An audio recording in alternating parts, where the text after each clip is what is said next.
For any of you who think he's a man of the people, I nearly said you're a...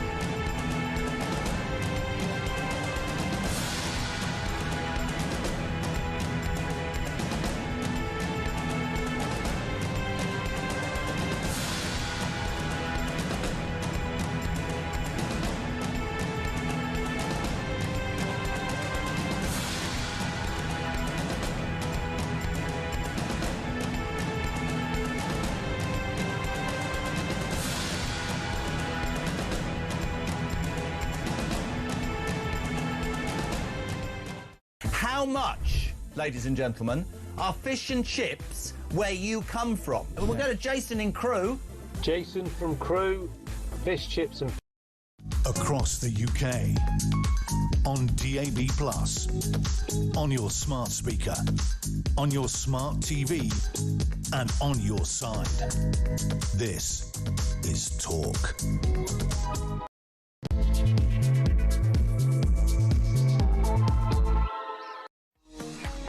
And good morning. Just gone 6 a.m. On this Sunday as the sun comes up, and it looks like it is going to be sunny today, so thank goodness for that. Summer not quite relinquished yet, so 6:02. I'm Russell Quirk, in for Alex Phillips until 10 o'clock, and a packed show, as you would expect, I guess following on from yesterday. Thank you for your company then. Thank you for your company now. Thanks for waking up. You might not be quite up, but for waking up this ungodly hour, but hopefully we will make it worth your while. Lots and lots of guests coming up, lots and lots of things to inform you about and also to opinionate about.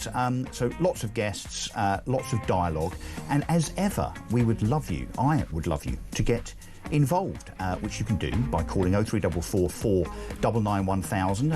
I haven't even said much yet, and the phones are already starting to light up. Unbelievable. And thank you. I don't know what you want to say, but I haven't even given you an idea of what we're going to be talking about. But anyway, I'm most grateful. Or indeed, of course, you can text 87222 plus the word talk, or leave us a voice note via WhatsApp 0344 499 1000.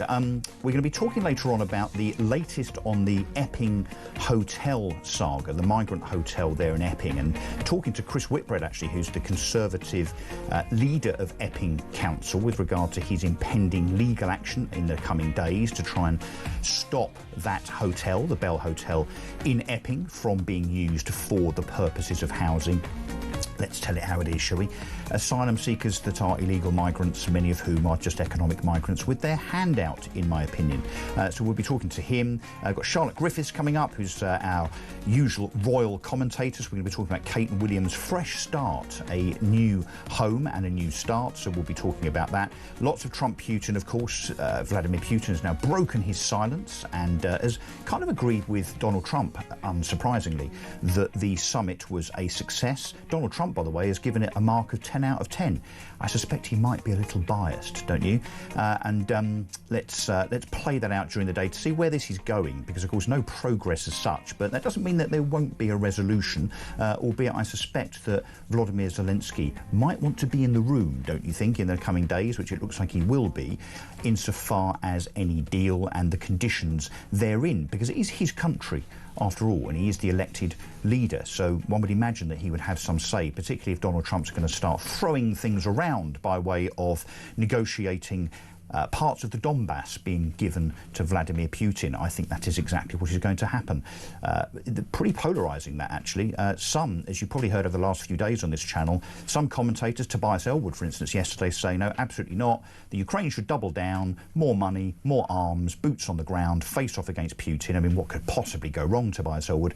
And others a little bit more pragmatic, like me, I think, which is to say, look, I'm sorry, we don't want to appease monsters, and some would say, insofar as his actions, terrorism, really, let's be honest, but at the same time, we didn't get to a Northern Ireland peace process conclusion without negotiating, did we? So I think there's a practicality here, and also tiptoeing through the egos of all of the men involved. Anyway, we're going to be talking about all of that as the morning ensues. I'm here till 10 o'clock. Also the papers, of course, let's not forget the Sunday papers. Nice Strictly headline as well, which we'll be talking about. So lots and lots of people to discuss the day's news. But no less than my first guest, my wing person for the first hour, which is the delightful Claire Muldoon. Good morning. Good morning, Russell. How are you? I'm good. Good to see you. It's Excellent. been a while. I know. How's the family? How's your daughter? How's the paddle? Paddle's going very, very well. Great. Thank you. Yeah, so she's doing great, and we're expensively supporting her.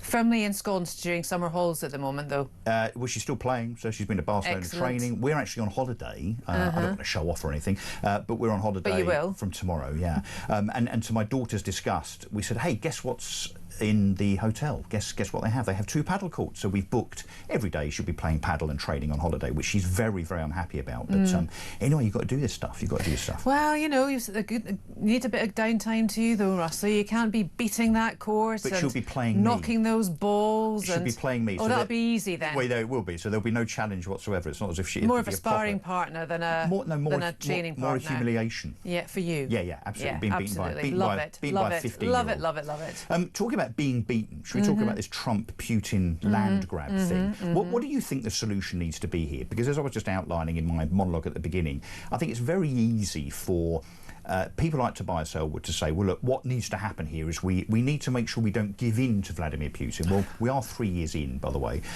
and that attitude really has not got us very far in terms of a resolution. Million casualties, and I think we're up to about $200 billion in cost. That's just the West's contribution. We've got to be pragmatic here and understand the men, I think, that we're dealing with, don't you think, in terms of ego? Well, it's not even in terms of ego. You know, this is a Biden proxy war, let's be honest, and the amount of money that has been funneled into Volodymyr Zelensky and indeed the whole of Ukraine, notwithstanding the fact that we gave them carte blanche for the Ukrainian women and children to come over here to this country. Meanwhile, this is the rub, Russell, the UK and Starmer, under Starmer's Barmy Army, we are now actually looking at what's going on. We are mere participants. We are mere voyeurs. We are not at all holding any of the hands that will help stop this. It's going to happen between Putin and Trump. Yeah. We like it or not. And then you've got Europe saddling up. I mean, that press release that Keir Starmer put out, in my view, was like a school report. What is this? The Coalition of the Willing? Something like Whatever that. that I mean, means. there was loads of word salad in it. Yeah. But then he had to give it the gravitas. You know, we will not give in. And if you look at the geographical map of where the Russia is implementing most of their force against Ukraine, it's all up that north eastern corner. Yeah. And we've known for years that this was a land grab, a la Crimea. We've known for years that Biden supported this and said to Zelensky, "Don't you worry. We'll keep you safe," because do you know what? War pays. Yeah. They're not interested at all in the poor innocent victims of all of this. Yes, and of course, yeah, the human cost, which we're aware of, but I don't think gets rehearsed as much as it should do. But the financial cost, it seems to be an open checkbook, doesn't it? Of course it does. On the part of the West. Volodymyr Zelensky, you know, we're used to him now walking across the lawn of the White House or walking up Downing Street almost with his hand out to ask for more and more money. I think the question has to be asked, where is all that money? He's got a damn cheek. Is there an accounting trail? Do we know where every dollar and every pound has been spent? That's the other thing I was going to bring up. Thanks for segueing in there, actually, Russell, because we've known that there has been criminal activity in terms of what the money has actually gone on to, and some of the money's not actually been accounted for. There are some Ukrainians buying some rather large houses in London at the moment. I mean, that's completely figure. Unrelated, I'm sure. Well, you said that, not me. I would be less pragmatic in my choice of words there. But, you know, I want it, obviously no one wants war. No one wants war. We've got the horrible destruction of Gaza at the moment in the Middle East. We've got what the horrible war that's going on in Nigeria and Sudan at the moment that no one seems to be reporting on. It's just disgusting. The whole world at the moment is a tinderbox. It is. But answer me this. Why did we not show as much concern as the Western world and our politicians when Russia blatantly invaded the Crimea in 2014? I mean, it seems that almost, it made some headlines for a few days and it was forgotten. I think there were barely any sanctions. There was certainly no money funneled to the Ukraine to try and help them in their war effort against Putin at the time. I mean, is it just that, well, now that he's done this as a kind of secondary invasion, actually that now is a bridge too far? Because the two things are the same thing. Why are we showing such angst and such support for Zelensky now, but we didn't do 11 years ago? Energy. I think it comes down to energy as well. I think it comes down to net zero rubbish. I think it comes down to all of the above. And I think it comes down to the discussion that we have to have around NATO. And in my view, I think NATO's finished now. I don't think. Do you think Ukraine should sign up to NATO? Wouldn't that just end the conflict? But they can't do it whilst they're in war.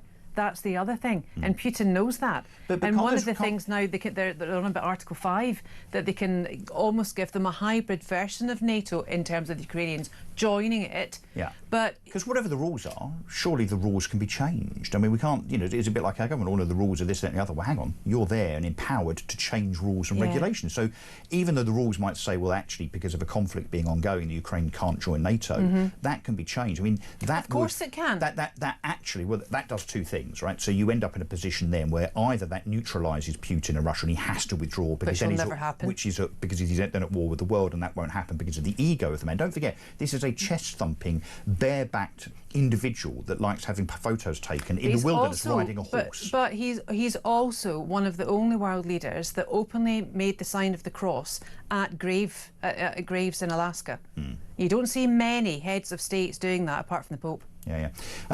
But Trump says that his talks with Putin, which of course lasted 10 out of 3 or 4 hours, he says 10 out of 10. I mean, do we expect anything else from Donald Trump? I don't. I love the Donald. I think I'm very pleased. Do you think he's important in this? I don't think he is as important as he thinks it is. I think he's an important optic for the rest of the world to look at. He will be the catalyst, and I've said many a time before that if he were in power instead of Sleepy Biden, the Ukraine war wouldn't have happened. We did say he'd solve it in 24 hours. I mean, we're now 7 months on. I know, but we've come to expect him shooting from the hip, Russell. Yes, he does write checks that reality can't cash. And that is why that is so. But isn't that so much more enlightening and so much more informative than having someone spun up the? Yeah, I get it. I think Donald Trump is important here because of his personality, because he's bombastic, because he shakes trees, because he may not be the most diplomatic of diplomats. No, and I love that. Yeah, I do, and I think you need that, particularly when it comes to characters like Zelensky and Putin. I think you need someone to go in and throw a few metaphoric punches around so that people dust themselves down and then think, OK, right, we've now had the shock and awe treatment. Now perhaps we need to have a proper conversation now that the dust has settled to see if we can resolve this. Because all I hear, frankly, from commentators, whenever I host a show on Talk, and I have the likes of Tobias Ellwood on and all sorts of experts on Russia and the Ukraine and so on, I hear lots of hand-wringing and I hear lots of lamenting. I don't hear solutions. I don't hear solutions. And call Trump what you like, and I know he's a slightly Marmite and polarising figure, but I do think that he is what this needs on the basis that he is so aggressive in what he does and so almost thick-skinned, so unaware of foibles, if you like, that I think is exactly the person that actually might shake those trees enough to see a resolution here. But he's also so... he just captures the moment, either with humour or with a throwaway comment, or he's just so unpredictable. And I think that's what we need as well. I think the world stage has had enough of Ursula von der Leyen, has had enough of Keir Starmer. Did the world stage ever adopt and covet Ursula von der Leyen? Well, I'm not sure she was ever loved. Really. I think Europe did. But apart from by the EU itself, I and Scotland. But apart from that, we just need to... But meanwhile, do you not think Kim Jong-un and Xi Jinping are sitting there with their popcorn? Yeah. They really are. It's a world stage, Russell. I do think also, and again, look, the left-wing media over the last 48 hours have lambasted Trump really as a failure on the basis that he hasn't walked away from these discussions with a deal. No one realistically ever thought that there was going to be a deal, even a ceasefire after 3 or 4 hours. I doubt Zelensky actually wants one. Well, because war pays, right? Yes, yeah. Well, war pays. There is that. Look, I think this plays out, and I think that this is a chance at peace. But I also think that this is one of those things that will be settled on a business basis, I'm afraid. I think that's also why Donald Trump is very important here, because he negotiates as a deal maker on a commercial basis. And I think this will come down to land and minerals and face, dignity, humility. And as a consequence of that, I think he will kind of turn the screws, and I think we will end up with and I guess this has been called in some of the newspapers this morning, ladies and gentlemen, a trap that has been laid by Vladimir Putin on the basis that if a deal is put to Zelensky now as the third party almost in this, it's for Zelensky to say yes or no. And of course, if he says no, he looks like the bad guy. Zelensky, his time's running out. He, a few months ago, a few weeks ago, did he not change the legislation that would make it illegal to do something that's already illegal at the moment? And a lot of Ukrainians were up in arms, no pun intended there, because of that. I don't think he's got the popular opinion that he once had when he was seen as the bastion of the saviour of the Ukraine against the big bad aggressor of Putin. Yeah. And interesting as well, I think, that they chose Alaska. Of course, it used to be Russian land. Well, it did, but did you see on social media yesterday? There were all I've been to Alaska. Have you? Weird place. I've not had that pleasure. Is there anything actually there? No, it's weird. It's weird as hell. Just ice and snow. But lots of people saying this is ridiculous. You know, logistically, this was crazy. But actually, it wasn't. It was a great optic. If you understand that the world actually is a sphere and not flat, which some of us do, you'll realise that you can get from Russia to Alaska by not having to go through the airspace of any other countries. So that, ladies and gentlemen, is kind of why one of the reasons they picked Alaska. And also for Trump to have that fly past. Yes. That was brilliant. Yes, yeah. And to get him in the back of a car, so to speak. The man is an absolute germphobe. Do you remember the photo of him during Brexit with him and Macron? Putin, this is. And the table was like 24 feet or something like that. But for him then to walk down that red carpet, get into a car with Trump, it's all about the optic, and that is something that Trump is very good at. Talking of optics, but optics that are not very good, let's talk about this story here in The Sun, which is no threat, says a judge, who controversially then allows a knife-wielding migrant to stay in the UK, and it's alleged that it's because the judge is pro-migrants, pro-asylum. This is Judge Fiona Beach, who declared the Christian Quadjovi, good old-fashioned British name there, 26 years old, was not a threat to the public, despite the fact that he has wielded a knife in public, therefore clearly a danger to the public. And this judge has said, no, there's nothing to see here. Another example of two-tier justice, Claire. No, come on, don't stir that pot, Russell. Christian, let's just say that Christian is actually his Christian name, Christian. Nothing to do with his religion and shock horror. We don't know what that is. It's actually French. Has no being. That's not a religion. No. I'm just saying he's French. Despite the fact he hasn't got is it a French surname? I don't know. Whatever. I think it's dangerous to mention anything or even voice the opinion that any of our judiciary are pro-immigrants, pro this or pro that. We have to. You don't think there's a bias? No, I don't. I honest to God hope there's not a bias, because... I hope there isn't. Well, this is what I'm saying, because it would be hugely damaging to our laws in this land, you know, are such that have been replicated and tried to be replicated over over the whole world, because they are so just. Dieu est mon droit. Right. Yeah. Well, that's the that goes back a bit. It does, and that goes back way before Tony Blair introduced rules on judges that stated that they should be DEI friendly. Well, look, that's where it went wrong. Look, the judges have come up from the benches, right? They're all solicitors, then they become barristers, then they get their silk to become King's or Queen's Counsel, and then they're voted by their peers to go into district judges, DJs, or even to Crown Court and then High Court judges. I think that we all have our views, our political views, our ideologies, and I guess some of us, maybe not here on this channel, but we are in certain situations when it comes to our work where we have to kind of separate what we think ideologically versus the profession. And the guidance under English law is there for judges. They must do that, but how? And they do. But how does a judge that is so entrenched in pro-asylum charity work? I mean, this particular judge, Fiona Beach, actually on the board of a pro-asylum charity. It doesn't take much to join the dots that when she declares Christian Kwajovi a knife-wielding maniac as not a threat to the public and doesn't deport him, we can be forgiven for joining the dots on the basis that, yeah, actually she might be a bit biased. Well, look, that's up to her. That's not up to us to judge, actually, because we don't know the ins and outs of the case. We don't have everything to tease here. But what I would say is, banding about two-tier justice, if there's anything of the Lucy Connolly case and the case that we just heard tried by jury of Ricky Jones, that then should show everyone that there's not a case of two-tier justice. Those two cases were very, very different, because Lucy Connolly pled guilty. This is what I'm about, Russell. This is my point. Yeah. Right. This shows that the system is there. Are you really trying to advance that you don't think there's any truth? I'm not trying to advance anything. You don't think there's any two-tier what justice? I am saying is the fact that if you took your chances like Ricky Jones did and pled not guilty because he fundamentally believed, rightly or wrongly, that he was not guilty of a crime of inciting racial hatred or violence. Yeah, so two very different cases in terms of the dynamics, because one pleaded guilty, one pled not guilty. But what about the intervention by, is it Lord Halmer, I think, who's the Attorney General? Hermer, yeah, on the instructions seemingly of Keir Starmer that Lucy Connolly shouldn't be granted bail, where Ricky Jones was granted bail. That's two-tier.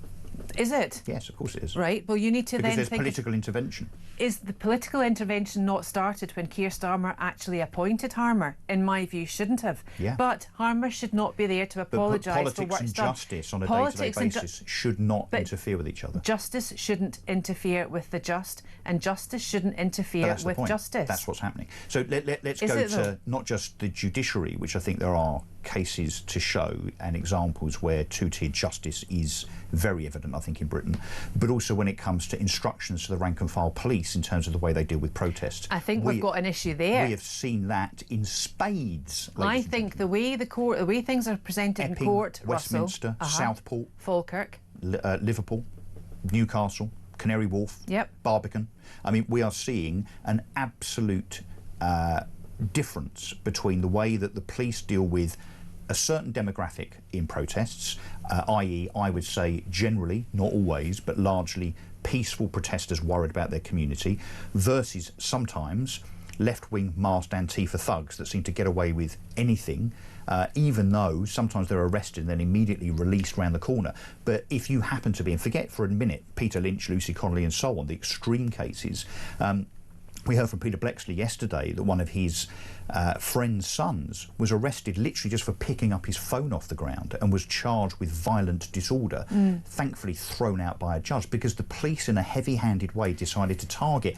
In Westminster Summers protest last year, they were targeting those that were protesting of a centre-right nature, as far-right thugs, which they are not, but also were literally innocently doing nothing of any legal consequence and was still kettled and still arrested. So there's your two-tier justice. There's your two-tier system in the policing, not in the courts, right? The courts' hands are tied an awful lot of the time. We'll agree to disagree. No, we won't, because I'm right. Well, no, we'll have to agree to disagree, because I disagree with you fundamentally that there is not such a thing as two-tier justice in the judiciary. I think we're both agreeing that there is a two-tier approach in the police. Yes, but definitely. In the judiciary, I think it's very, very clear. You know, there was a man that was 3 years ago ran up to a lady on the front at Bournemouth and placed his hands down her trousers, a migrant. And that individual, 3 years later, because he pled not guilty, was taken to court, and that particular judge, who also had asylum seeker sympathies, decided that that person should not be incarcerated for sexual assault because he came from Nigeria and had had a hard upbringing. That is a two-tier example. If I did that, whether I was drunk or not, I would be rightfully prosecuted and incarcerated. We are seeing it, Claire, in my view, I know we disagree, on a day-in, day-out basis. Ladies and gentlemen, who do you agree with here, me or Claire? I don't care, by the way. We're all entitled to our opinion and our view, but 0344 499 1000 or text 87222 and text. In fact, you have got a text here, Claire. Morning, Russell and Claire. Always agree with Claire. I like Claire, love Trump. He does what he says. Right, so this is not about our two-tier debate. This is about Trump. Please save us. Donald, we need you, says Jane Knock.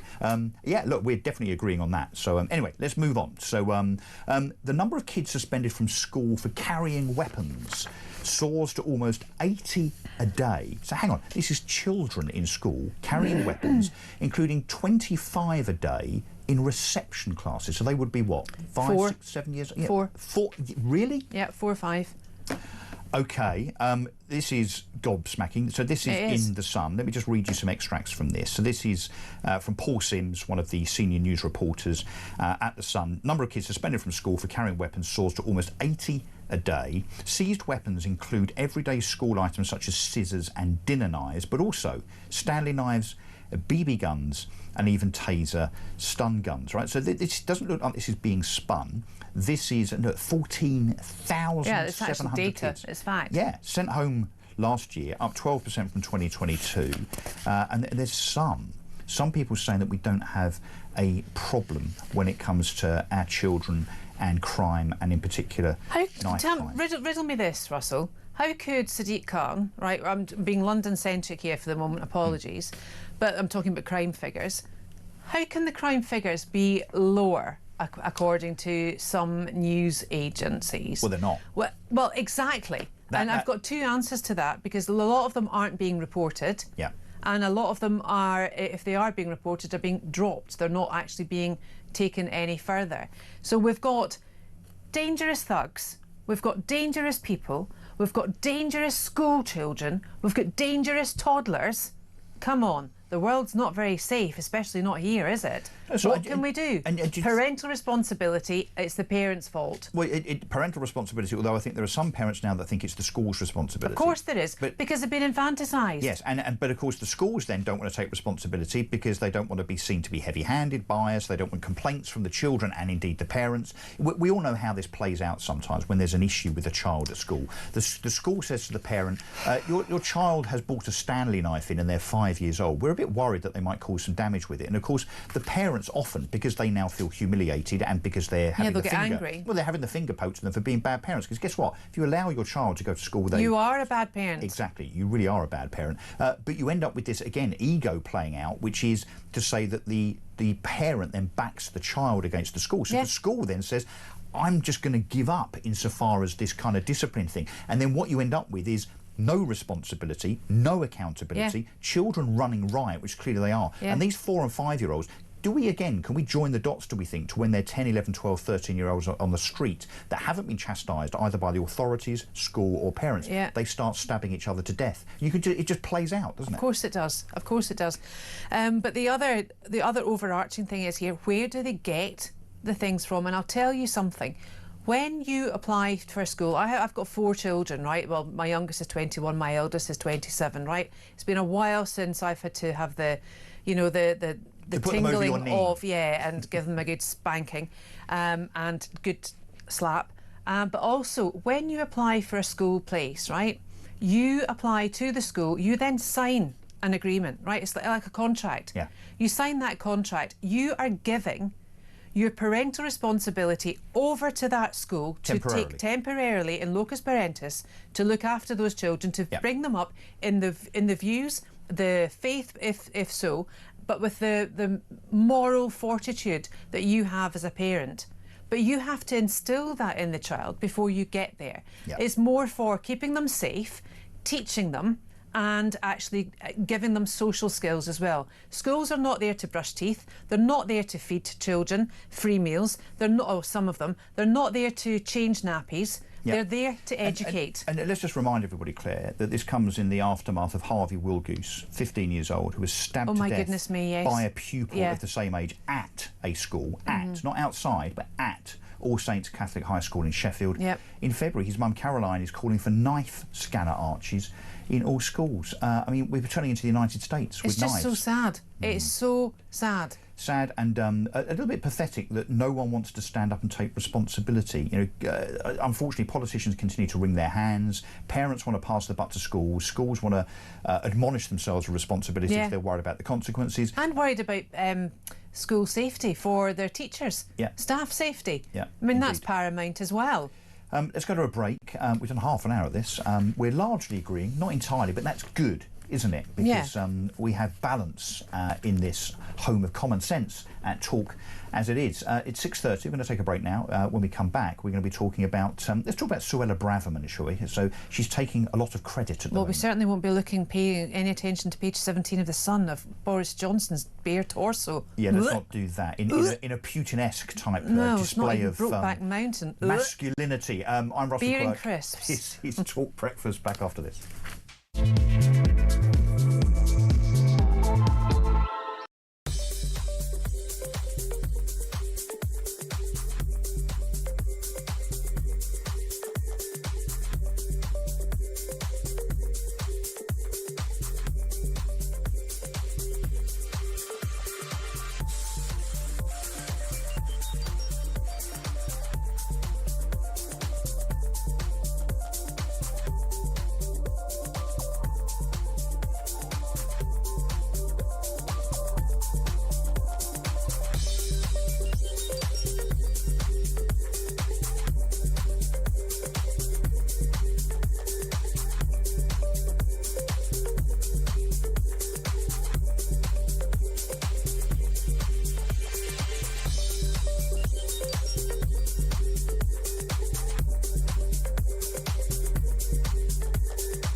Just shows once again the fundamental issue is we've got to stop these crossings at source. And I've said it before on your show how frustrated I was as a government MP before we lost the election that we couldn't get these measures through to deliver the Rwanda scheme. I think it was the right idea, and it was frustrating that it was opposed at every step in terms of legal opposition and of course from Labour and particularly and therefore in the House of Lords, and it meant we couldn't legislate in the way we had wanted to, and I very much regret that.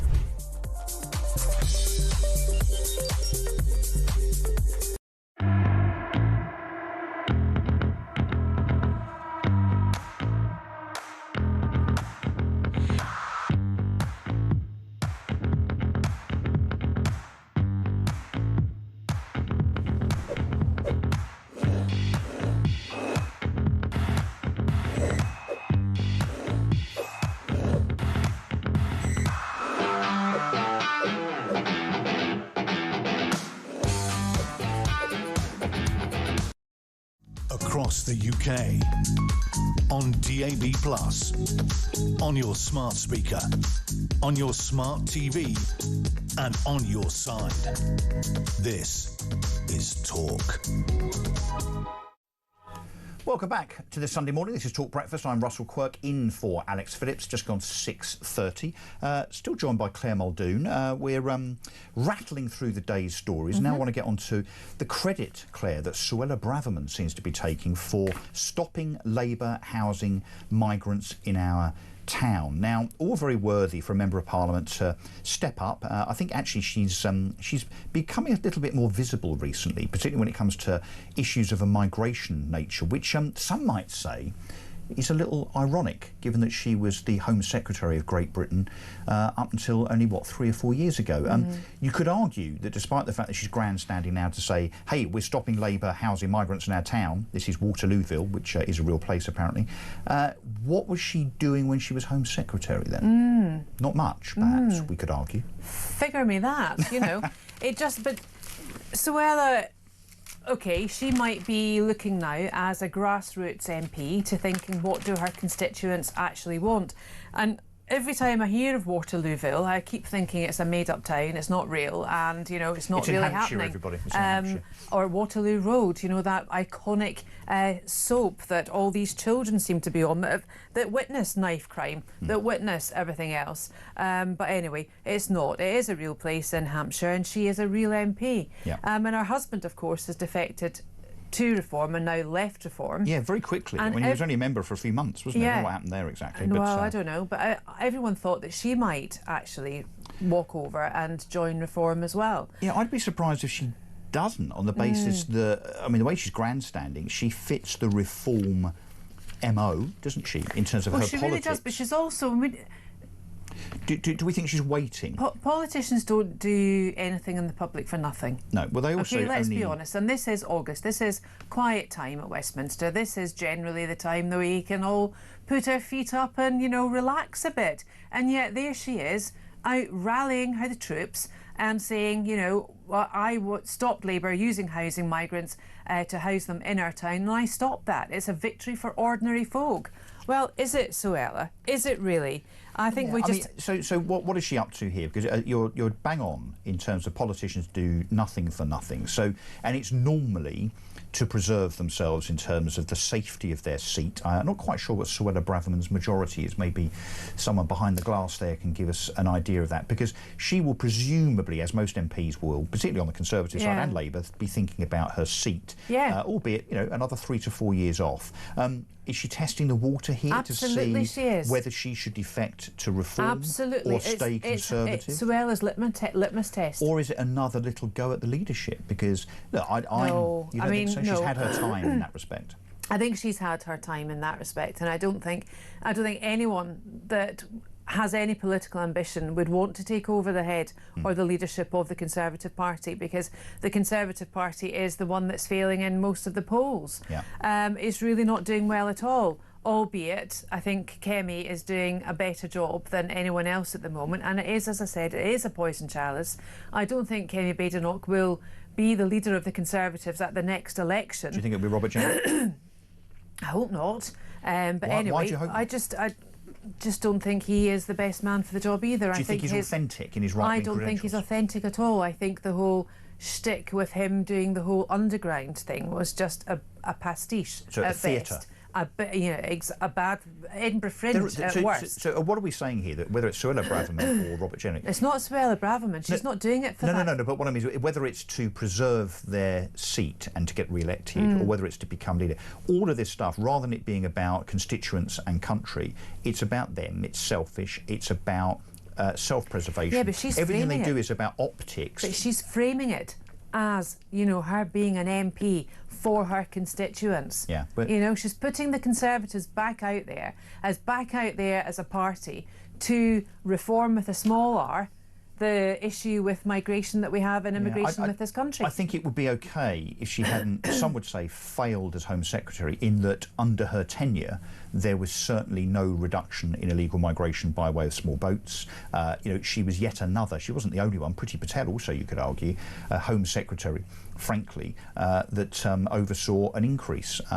Let's just have a look, actually. The producer's very helpfully, Claire. I didn't ask for this, but Dean in true professional fashion. Let's have a look at this. What is this here? So this is the amount of migrants, by the looks of it, under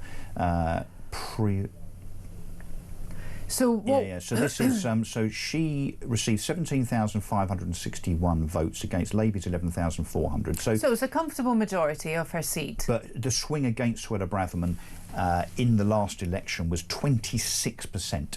So she does have a reasonable majority. She does. But she'll be worried now that, of course, the Conservatives haven't come back electorally. So look, this is about posturing in anticipation of her retaining her seat. Let's be honest. But it's also her, you know, coat hanging onto the public opinion at the minute. Yeah.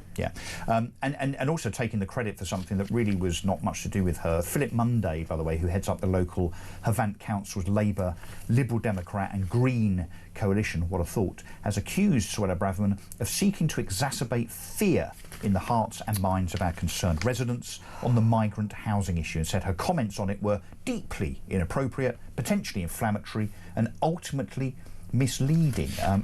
And I think that's a lot of that is because, of course, the Labour Council doesn't see these people as illegal migrants. They are recategorising them as poor, needy asylum seekers. This is the problem with Labour, though, isn't it? They see everybody that comes over here as a needy asylum seeker. The reality is, a lot of these people do you know what, Russell? I wish that Labour would turn the mirror around and actually look at the country of people who are British citizens here, who are overlooked, who do fall between the cracks, socially, economically, geographically, physically, and mentally. We should look closer to home.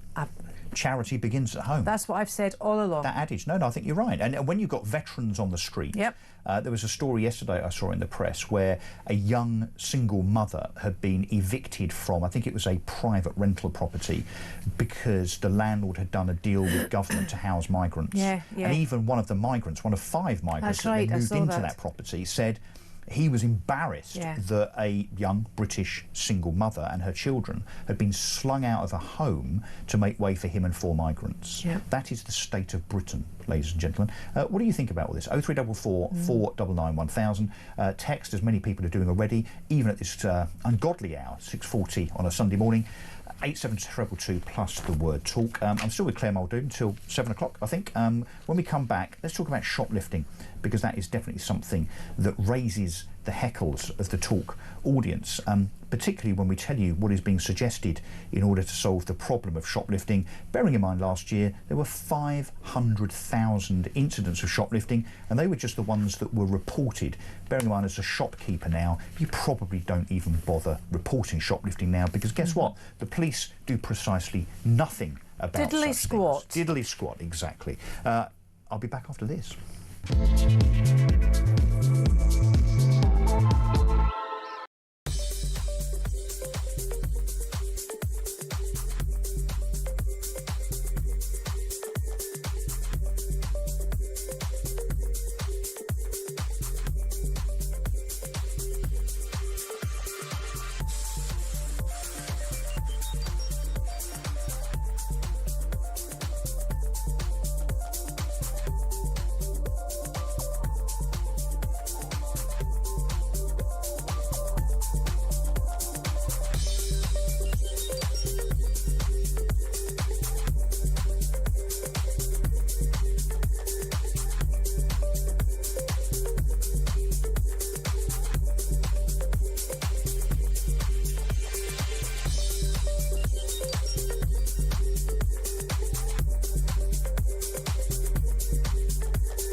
Across the UK, on DAB+, on your smart speaker, on your smart TV, and on your side. This is Talk. Welcome back, 6:42. This is Talk Breakfast. I'm Russell Quirk, in for Alex Phillips. I'm here till 10 o'clock.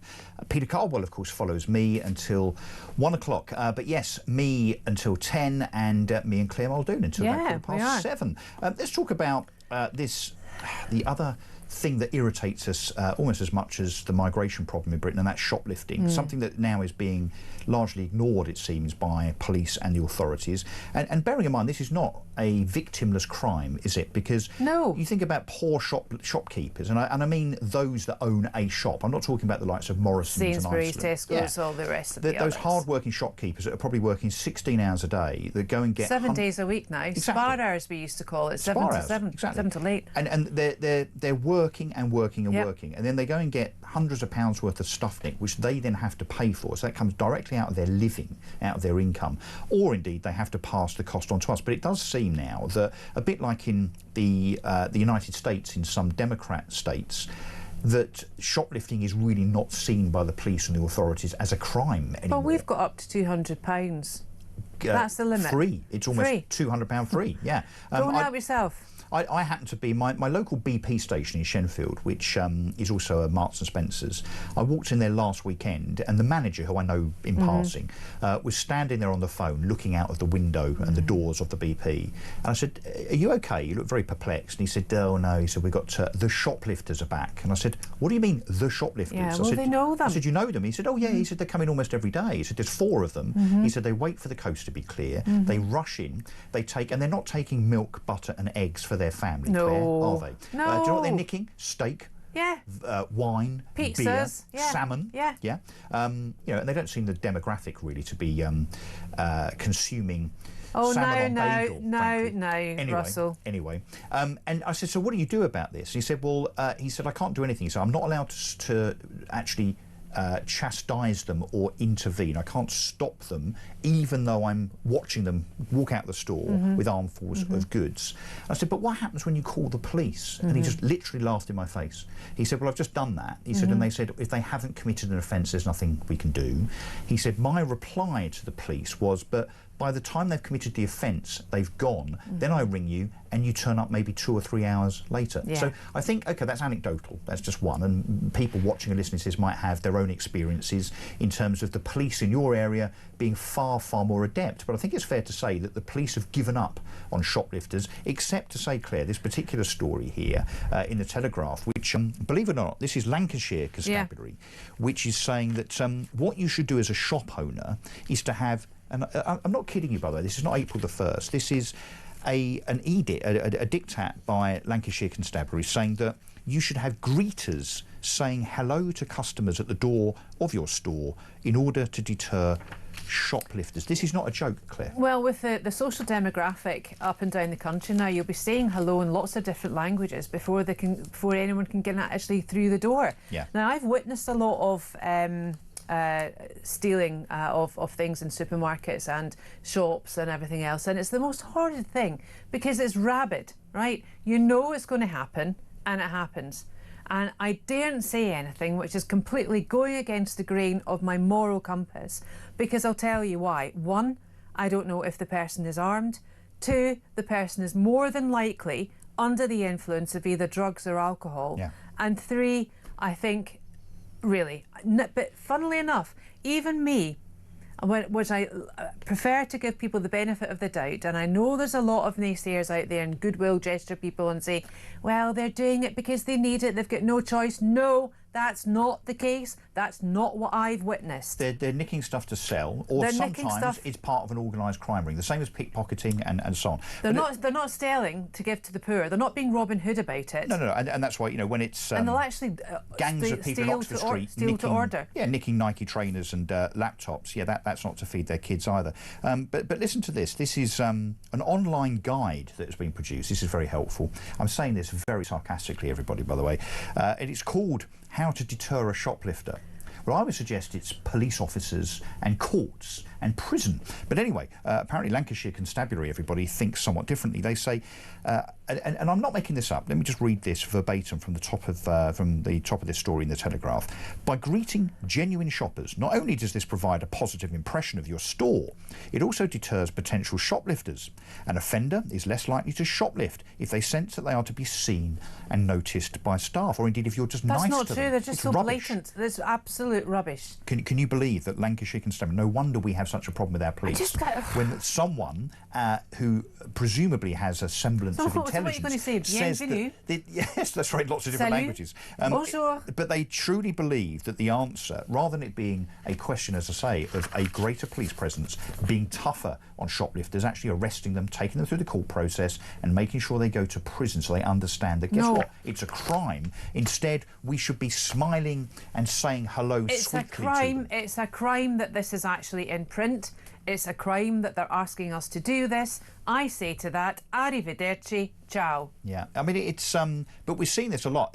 Again, when I presented, I think it was on Friday, there were 2 separate stories with regard to police and crime commissioners, one of whom, at least, if not both of them, were Conservatives. So do you remember when the Conservatives were tough on crime? I'm going back a bit. I might be going back to the 70s or 80s. 80s it was. Probably, so because it hasn't happened Thatcher, since.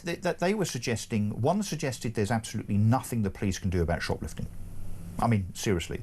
And the other suggested that it's up to you and I, Claire, and the public to intervene. Now, to your point, I mean, look, I'm no shrinking violet, as I think most people know. But nor am I. No, but my BP experience last weekend, I'm thinking, OK, well, I'd like to help my fellow human here that has the responsibility of this shop. And staff. Indeed. So, in the end, by the way, let me finish the story. I said, what are you going to do? He said, I'm going to stand in the middle of the door and hope that they don't rush past me. And I thought, the poor fella, the poor fella. So he could just stand aside and watch them ransack the store, but at least he's got the gumption and the ethics to try and do something. And then I'm thinking, OK, well, I'm going to kind of stand with this guy and try and help him. But then, to your point, you think, these people, not only are they probably intoxicated, but they probably don't have the, I don't know, social awareness, intelligence, morals, whatever, not to then commit violence in order to get away from a confrontation. Do you know when I think this started to become a bit of more of a problem? Non-competitive sports days, that's where it all went wrong. What are those? Right, what are those? Let's not even go down that rabbit hole. That's where it all went wrong, Quirk. in my opinion. No, I think it all went wrong with removing the ability to go through a till. Yes. It really, really did. And it's supermarkets' own fault for this, because they have enabled people to shoplift, right, profusely from these self-service checkout point things. Yeah, where it really goes wrong, though, is when thieves realise, they are thieves, by the shoplifters, let's call them what they are thieves, they are criminals, is when they realise that there's no consequences to their actions. If you as a criminal, whether you're a bank robber, a rapist or a shoplifter, when you realise that there's not much chance of getting caught, but even if you do get caught, then you might get a little slap on the wrist by one of these liberal judges that Claire and I were arguing about a few minutes ago. Oh, here he goes again, she says. Well, then you are much more likely to commit crime and to continue to do so on the basis that there are no consequences. And of course, if you do go to prison, you get released early. By the way, all of those prisoners last year that got... Prisons are full. Well, they are full, but let's just build some more. I would pay another penny on my tax in order to build another few prisons. But let me just come back to the point I was about to make about those that were released early by Keir Starmer. Do you remember that at the end of last year? Yes. Guess how many of those that were released have reoffended? Oh, about half. 75%. Yeah.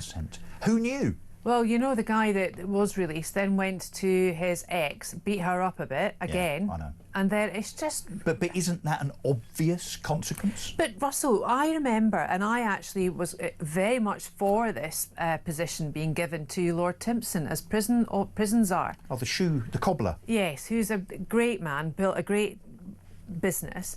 But what has happened now to this? And I think prisons should be taken back under state control. I don't think they should be private firms. Do you think one of the problems is that it's privatised? Yes, I think a lot of it is because they're lobbying. They don't get paid unless there's bums in seats and bums in cells. Yeah. Do they really? OK. And there's no account. And also on that, women prison officers should not be allowed to work in male prisons. And vice versa. What do you think about that? 0344 499 1000. Do you agree with Claire that A, prisons should not be in private ownership, and also that yes, male prisons should only have male warders? I mean, I certainly agree that male prisons should only have men in them and women prisons should only have women in them. Controversial, old-fashioned view, really. But anyway. But they work. Politicians continue to tie themselves up in knots over such things. Some politicians don't even know what a man is and a woman is. Exactly. Let's be honest, Russell. Exactly, and therein lies the David problem Lammy, again. one of them. Indeed. 6:52, we're going to take a break. Back with Claire after this.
Just shows once again the fundamental issue. We've got to stop these crossings at source. And I've said it before on your show how you know, how frustrated I was as a government MP before we lost the election that we couldn't get these measures through to deliver the Rwanda scheme. I think it was the right idea, and it was frustrating that it was opposed at every step in terms of legal opposition and, of course, from Labour and particularly and therefore in the House of Lords, and it meant we couldn't legislate in the way we had wanted to, and I very much regret that.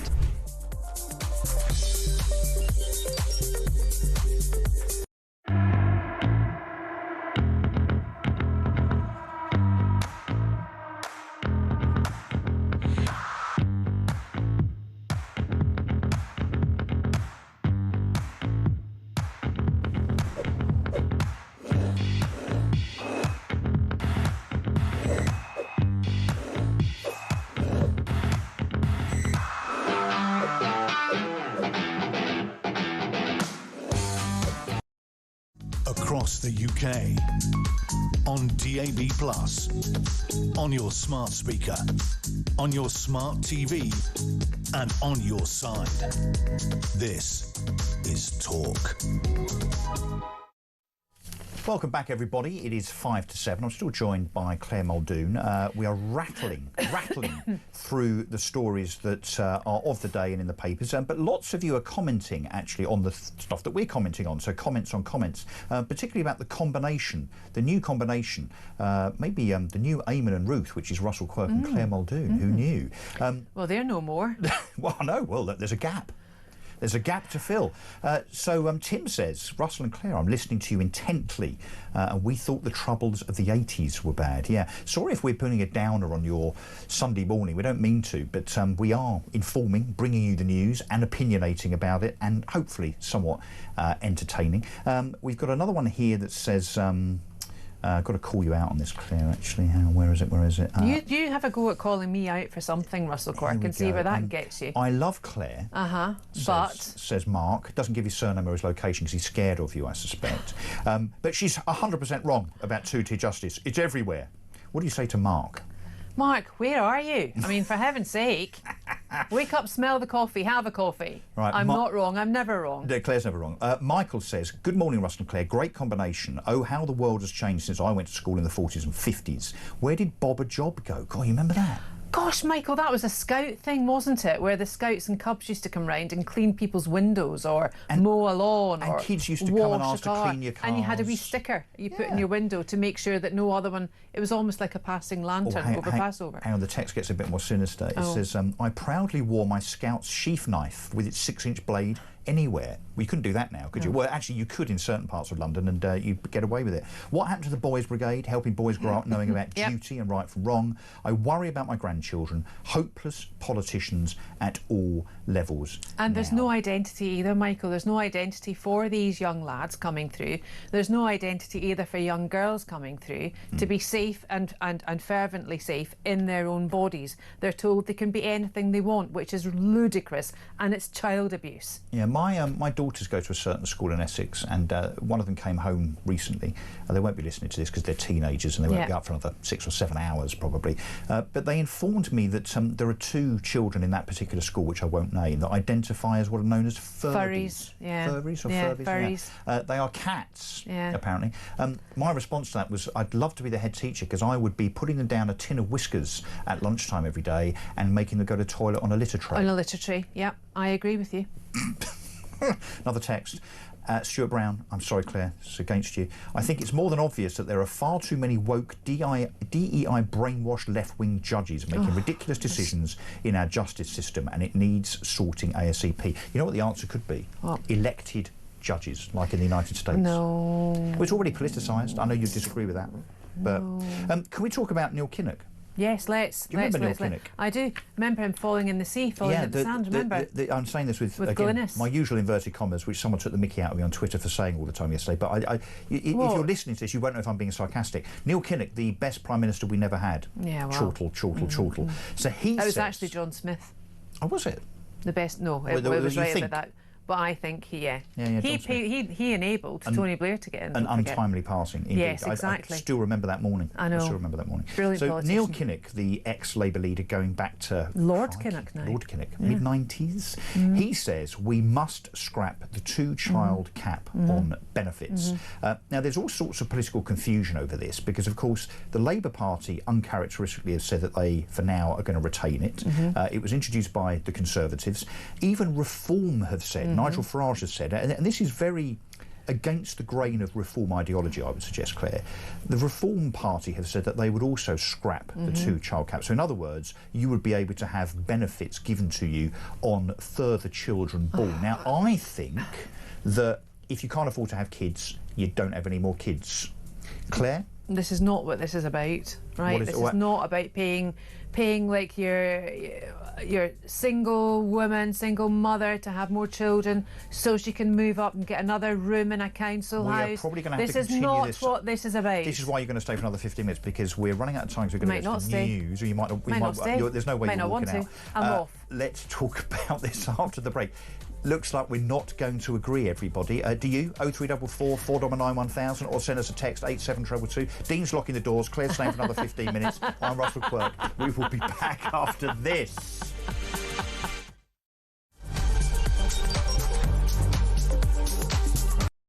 How much, ladies and gentlemen, are fish and chips where you come from? We'll go to Jason in Crewe.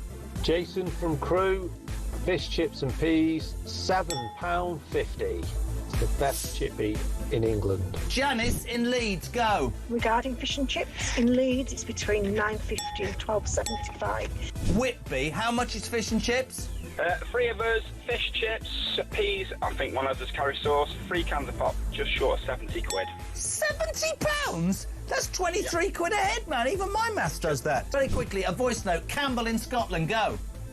Up here in Banff in the northeast of Scotland, we can get a fillet and a half of haddock with a regular chips for £8 and 10 pence, and it's by far and away one of the best chippies I've ever had. Kenneth in Surrey, fish and chips, go. Fish and chips in Ascot, about half a mile from where you used to live, will cost you £12 and 60 pence. Great show. Keep up the good work. That's why I moved, because you were living there. When was the last time you had fish and chips? Couple of weeks ago. How much? Where'd you get it from? I think it was about 40 quid. It was in the Ivy. Honestly, you really are. For any of you who think he's a man of the people, I nearly said you're a... Give me a ring.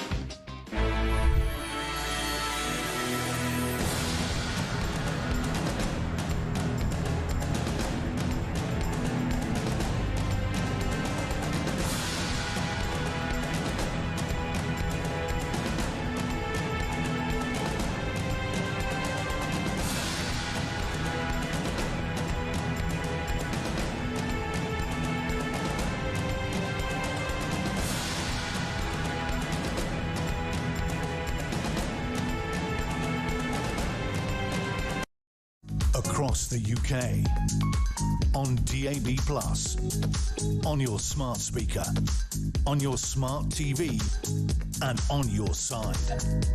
This is Talk.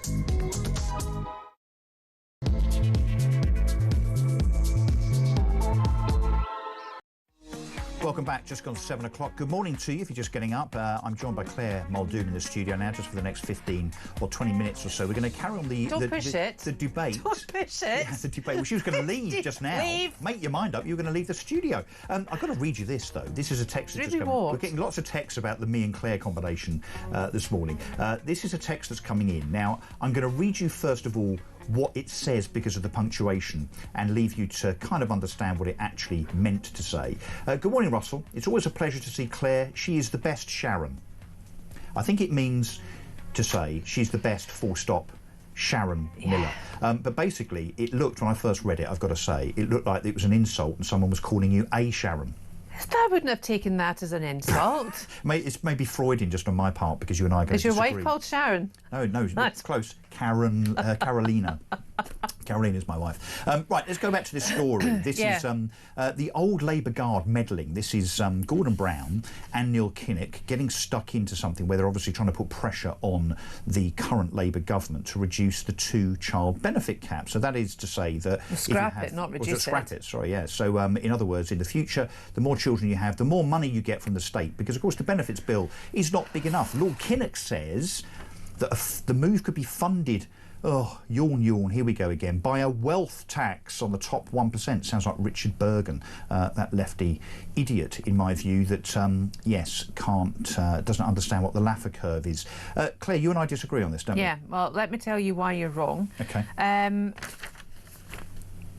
The 2-child benefit cap was introduced by George Osborne, right, as part of the austerity measures, OK, and to get people into work. That's the reason he did it, was not to stop people having children, but in order for families to grow, to show the benefits of working within that family, which in my view you have to, because it shows your children lots of virtues. You need to bring your children up with virtues. It shows them diligence, it shows them discipline, it shows them industry, and it shows them the ability of mum and dad, or mum or dad, to save up for things, to buy things, to treat the children, to pay their way in order to become good, honest citizens of society. To demonstrate that work pays. Yes. That is a worthy philosophy, though, isn't it? Great, yeah. So why are you against the scrapping? In practice, it didn't work. That's the reason. It actually put more children not into relative poverty. Relative poverty is a very mealy-mouthed, wokey, liberal elite term for, well, when I was a lad, when I was down pit, it was like this, OK? And then, oh, well, you can't do this, you can't have your Sky, you can't have this, you can't go to PGL, you can't do this. That's relative poverty, right? But in my view, no poverty is acceptable for children, no matter what way you frame it. Now, this 2-child benefit cap system was brought in to penalise families, right? To get them into work. But as I said, it didn't work, and we've got the data and we've got the research and we've got the evidence to support that fact. What we now have to do with an ageing population, with children being born into poverty, and with the only way out of poverty is education, the only way to educate people is to give them a boost to life, a boost to family values, and a boost to the society, because we have to take the cut now.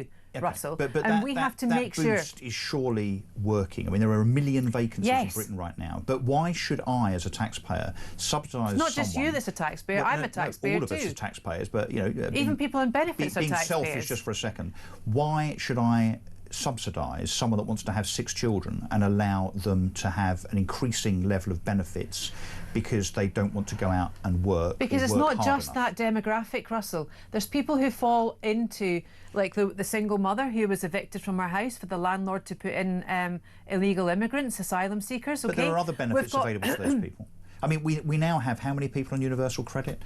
Something like, is it £150 billion is now spent on benefits? They're not all families. There are 22... It's not all families. 22 billion people in the UK. Bear in mind, we're a population of only 70 billion.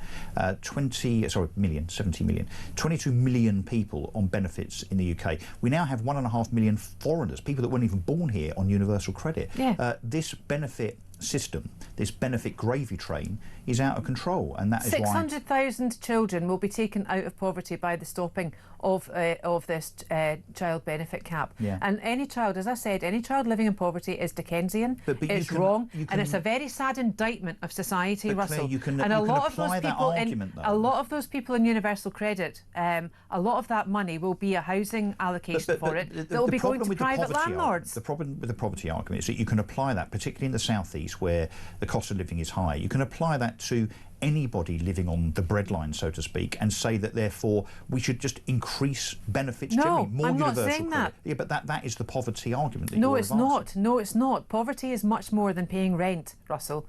Poverty is much more than that. Poverty is the inability for children to have health, inability of children to have better education attainments, leaving schools. The data is there. Me of the decision and then you've got... No, Russell, let me finish on this, because then you've got the families who might fall through the cracks. We need that safety net there. Yeah. We can't tell people you can only have 2 children and then you'll be fine. Well, no, you can have as many That's children not as the you case. want, but I just don't think the state should pay for them. The state aren't. It's a very small proportion of people. No, they're not. They're not doing it just now. In this instance, they would be. Right, look, we need to go through the front pages. That's the second disagreement we've had now. Isn't it good? Well, I'm not talking to you now. I was supposed to leave. I'm off. Dean, if you unlock the door, because you're going to run out again. Let's go through the front pages. What do you mean again?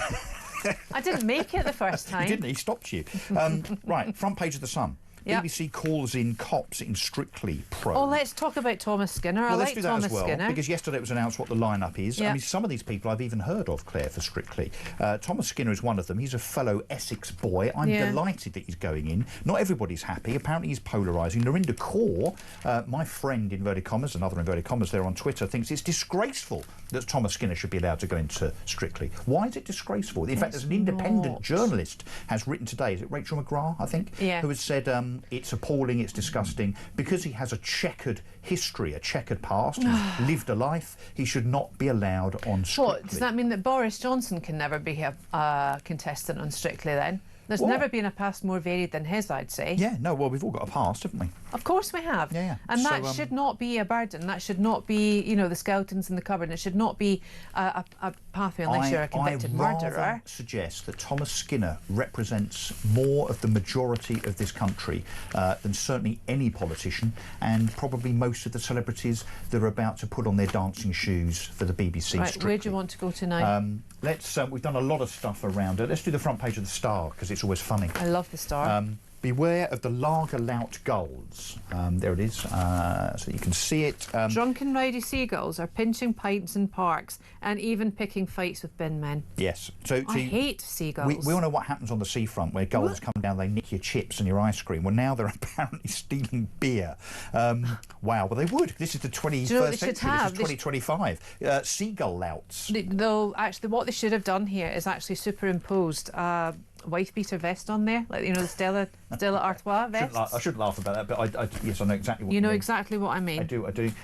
Sunday Express says the world is in grave danger if the West caves into Putin. And of course, Claire and I talked about Who says that? It's not. This is a lot of people are saying it, particularly on the right. A lot of conservative type politicians that we should stand up to Putin. Well, I remind everybody that this war started in 2014 with the invasion of Crimea. It was then accentuated in February 2022 by the invasion by the Russians of Donbass, and standing up to Putin in terms of what, $250 billion later, lots of weapons, and I remind you also, 1 million plus casualties. It hasn't got us very far, and I would suggest, as with all of these disputes, including Northern Ireland and goodness knows what else, you have to get around the negotiation table. Of course you do. And you've got to give. Yes. I'm afraid. It is just a pragmatic... It's transactional. Reality it is, and that's why I think, back to our point earlier, one of the rare things we did agree on today, Claire and I, Donald Trump is the man to facilitate that. Yeah, indeed. He definitely is.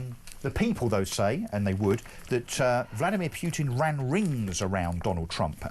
We also think, or some think, that Putin has laid a trap for Zelensky, on the basis that now Zelensky has really got to respond to whatever it is that Vladimir Putin and Donald Trump decide that he must give up. And of course, if he says no, then he looks like the bad guy, apparently. Well, I don't buy that at all. I also don't buy, by the way, that Donald Trump's efforts have resulted in failure. If anyone, any politician, any diplomat really thought that Donald Trump was going to spend 3 hours in Alaska and solve the problem of Russia and the Ukraine in that single meeting, well, then you really are very, very naive indeed. Do you know who's been very quiet in all of this? Lord Mandelson, who's the envoy for the ambassador to Washington. Yeah, isn't no, he? indeed. Where is he?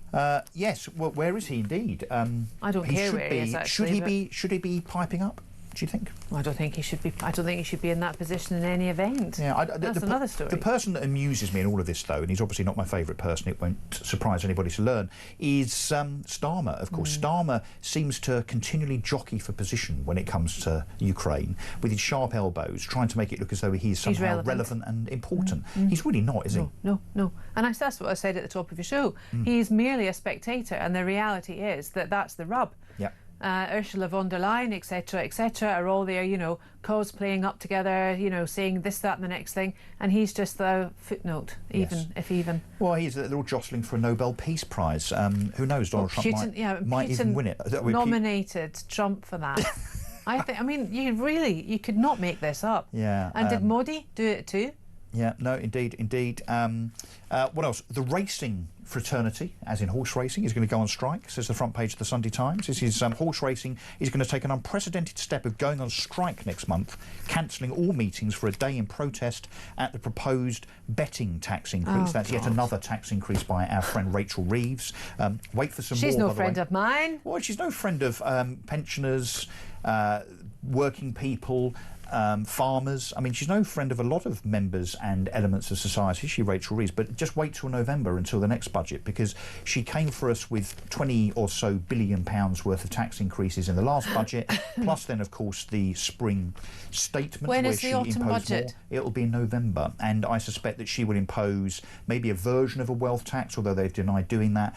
She will probably do something with VAT, and I suspect she will do something to put the squeeze on the so-called rich, which basically is anyone earning over about £60,000 or £70,000 a year, and she will seek to shore up the black hole that she has made of her own doing even more by squeezing the middle classes. That's what's coming, isn't it? She will just not. I mean, she's decimating small and medium enterprises, and it's actually putting a cap on those that would love to work, but it's not within their interests financially to work even harder or more. Yeah. Because everything will just go to the taxman. Well, and you're working for nothing, basically. Some dispute as regards, again, we rehearsed yesterday with Reem Ibrahim that there's, apparently, according to Henley and Partners, 16,000 millionaires leaving Britain this year, or are forecast to, and there's some dispute over that. But whether it's 16,000 millionaires or 1,600, it's still not a good look, because despite the fact that the left look at millionaires as the pantomime villain in society, I'm afraid to tell you and break it to you on the left that those millionaires are exactly the people that pay tax. Yes, they really do. They've got the broader shoulders. But they also employ lots of people. They also pay lots and lots of tax via national insurance as employers.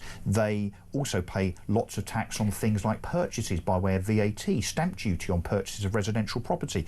What's the stat? Forgive me if I'm wrong here, Claire, you might know better than me, but I think it's something like 60% of all income tax is paid by the top 10% of earners. Something like that. So guess what happens if you get rid of the 10% of top earners? 60% of the income tax that comes into the Treasury, which is about £300 or £400 billion, will disappear. And that is what this whole Laffer curve thing is. And I know it's only 7:16 on a Sunday morning, but the maths is simple. The more you squeeze people that are entrepreneurs, employers and wealth creators, as Rachel Reeves has done and will continue to do, the more you do that, the more they either leave or they find ways of avoiding tax. It is, by the way, that tax that pays the doctors, the nurses, the free school meals, the doctors are quite quiet as well benefits. Recently, aren't they? Well, they're quiet because they're striking. West Streeting? Well, they're not striking. Well, they're coming back out and striking again soon. Well, are they? That's the thing. Well, maybe not. Well, it was only a third of them that voted for the strike, of course. It was, not even, I think, Well, I think if we look at what's happened with the public sector and pay awards in the first 13 months of this government, Claire, is it fair to say that West Streeting is just going to give in? No, he's not going to give in. You don't think he's going to give the 20%? I quite like Wes, actually. Well, he's better than Starmer, potentially. I think he really ought to be the leader of the Labour Party. I think he's a good man. I think he's doing a lot of good things for the NHS that needs to be done. But waiting lists aren't coming down. Waiting lists aren't coming down. Because there's more people using them, and I'll tell you. Exactly. Well, that's because we've got 700,000 people net migration. £150 GPs are going to be offered to see asylum seekers. Before we go to... Well, I've got to say goodbye to you, haven't I, in a second. Let's talk about quickly that Labour leadership thing. So you think Wes Streeting will probably be the next leader of the Labour Party before the next election? I mean, I'm not... your viewers will know this. I am politically homeless. Yeah. I am certainly not left-leaning. I'm more right-leaning than anything, right of centre than anything, but certainly not reform. But I do think that Wes Streeting should be he's a good ambassador for what he believes in. He's more of a Blairite, isn't he? No, that's Starmer. No, not at all. No, Starmer's not a Blairite. He is. I think Starmer's Corbyn. Starmer's Corbyn in disguise. No. I'll tell you, but just before we go, and regretfully I've got to say goodbye because we're going to speak to Chris Whitbread, who's leader of Epping Council in a second after the break. Do you know what I think happens with Labour? I think Starmer will be deposed because I think the election results next year in the local elections and the mayoral elections will be devastating for Labour. I think there'll be pressure from the grassroots Labour Party to get rid of Starmer. Do you know who I think is next? And this is a curveball. You heard it here first. Sadiq Khan. he will be re-elected to Parliament in a by-election. It'll have to be a pretty safe Labour seat, frankly, at the moment, and he will seek to become leader of the Labour Party and therefore Prime Minister. No, he won't be. That is a horrifying thought, everybody, Absolutely by the way. horrifying thought. It is a horrifying thing, but I think that's what will happen, because the man knows... After living with him as Mayor of London. You've lived with Sadiq Khan? Claire, wow, that is a revelation, everybody. Claire Muldoon has lived with Sadiq Khan. No, well, she hasn't. You should have brought him up better. No, she hasn't.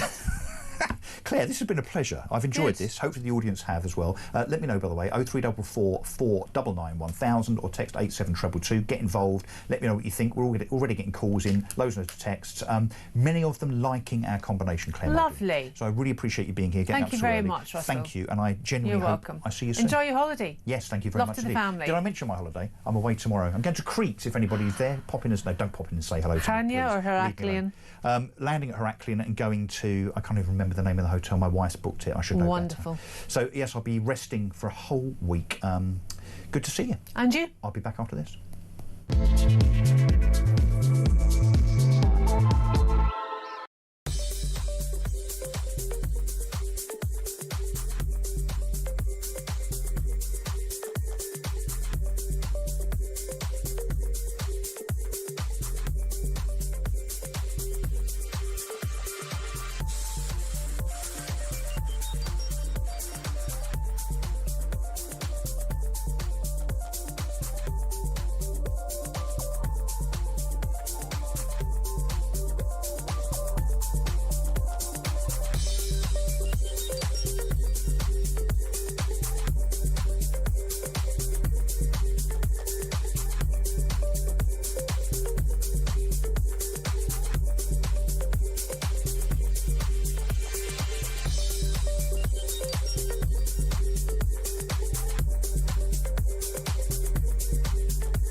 Just shows once again the fundamental issue is we've got to stop these crossings at source. And I've said it before on your show how frustrated I was as a government MP before we lost the election that we couldn't get these measures through to deliver the Rwanda scheme. I think it was the right idea, and it was frustrating that it was opposed at every step in terms of legal opposition and of course from Labour and particularly and therefore in the House of Lords, and it meant we couldn't legislate in the way we had wanted to, and I very much regret that.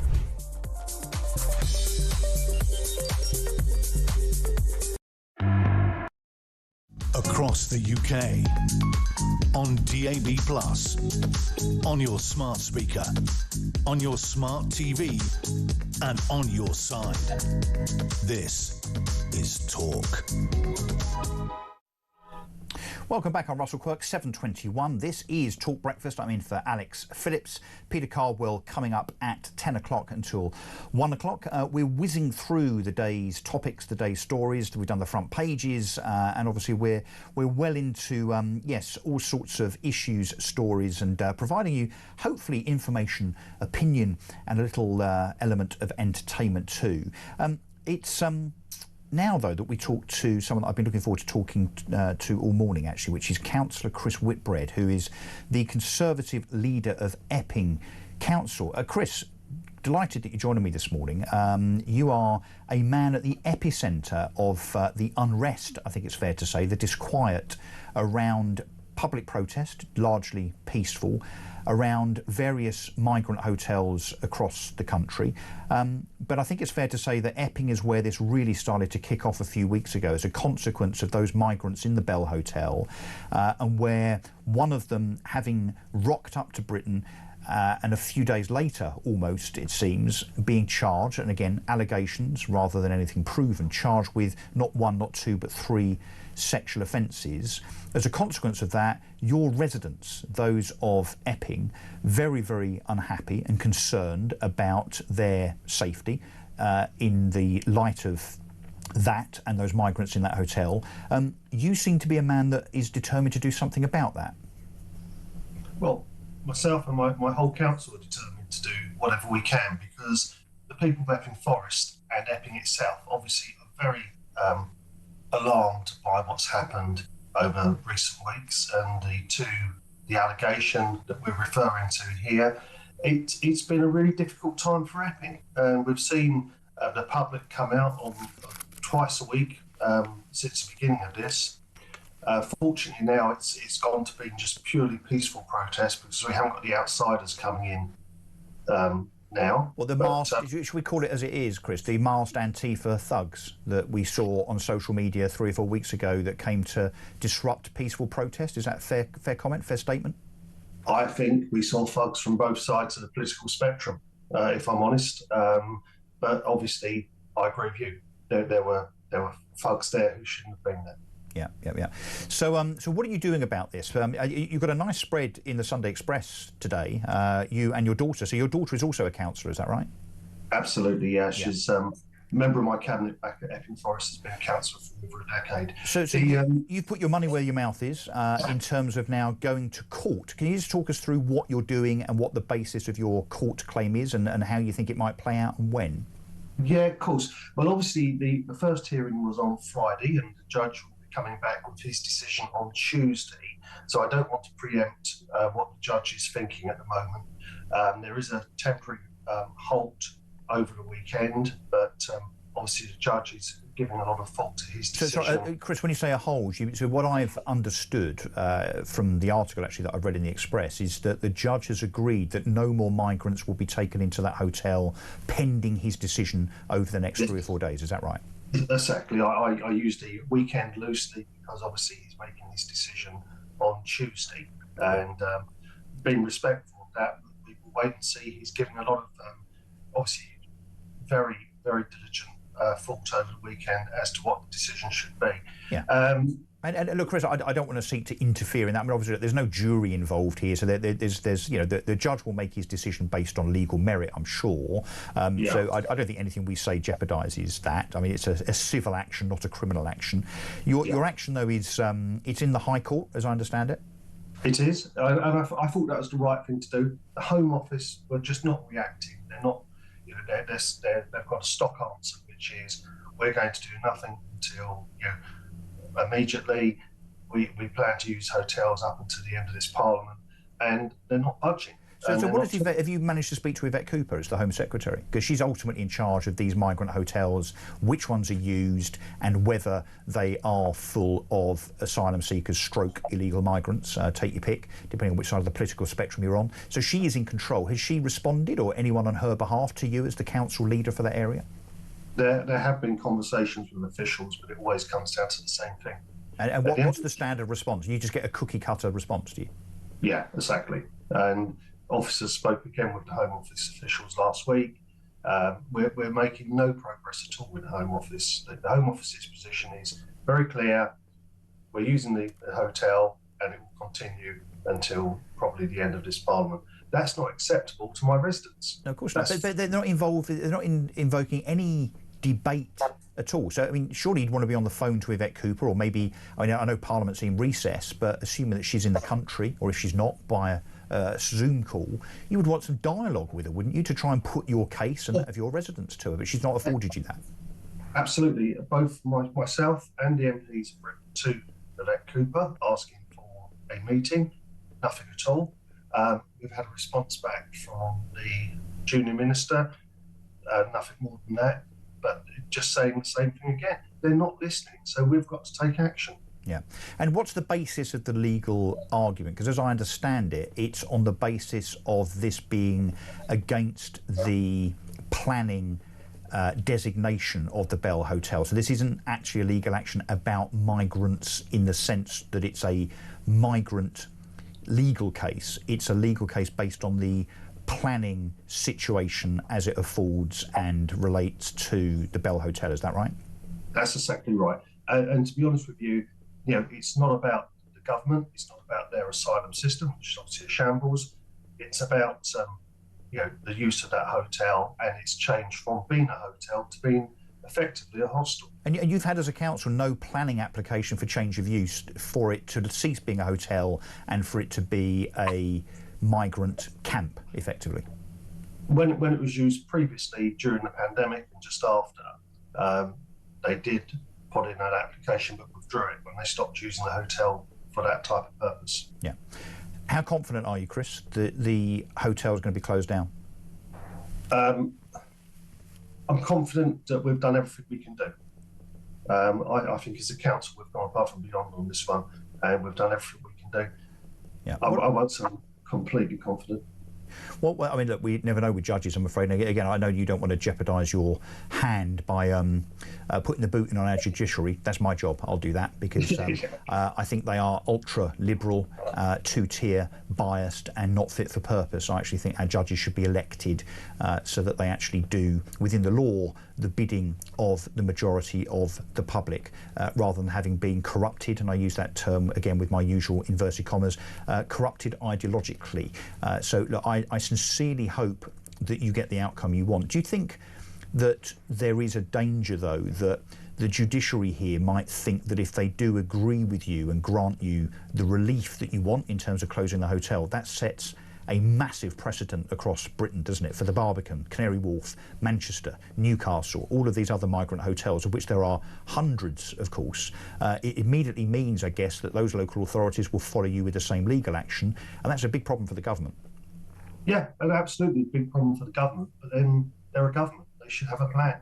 Well, they shouldn't let them in the first place, Chris. That might be the answer. Absolutely. What would you do if you were a Conservative Home Secretary in that regard, Chris? I would. My first step would be to find appropriate places where you can't stop people coming in completely, but more appropriate. I think Kemi said some interesting things last week about pop-up type scenarios. Pop-up internment camps. I mean, my words, not hers. But do you think internment camps on the beaches of Dover might be a sufficient deterrent? I wouldn't use the word internment camps, but I think holding camps would be.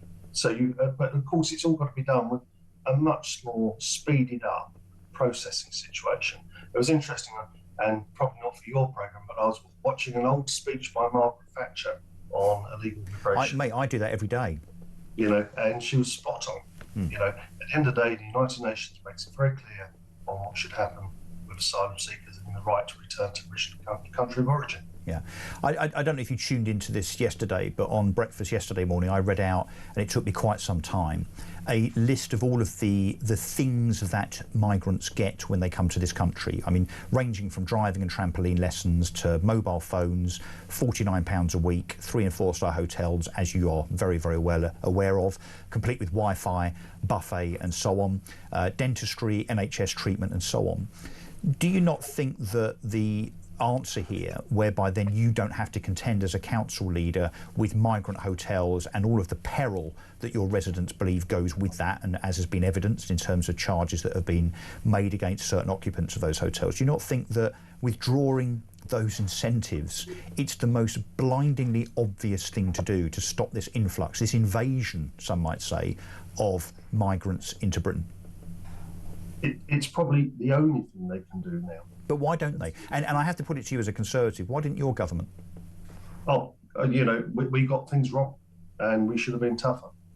But I think now the situation, which has got worse since July the 4th last year, a lot worse, I think basically the government has to act. This is more of an emergency now, more of a crisis that needs to be addressed. And, you know, we need to do what you've just described and make sure it's clearly communicated across the borders of this country and beyond. And how do you stand on the ECHR? Because it seems that talk of withdrawing Britain from the European Convention on Human Rights and amending the Human Rights Act, this was a Tony Blair thing in 1998. One of the first things he did actually was to incorporate the ECHR within British law by way of the Human Rights Act.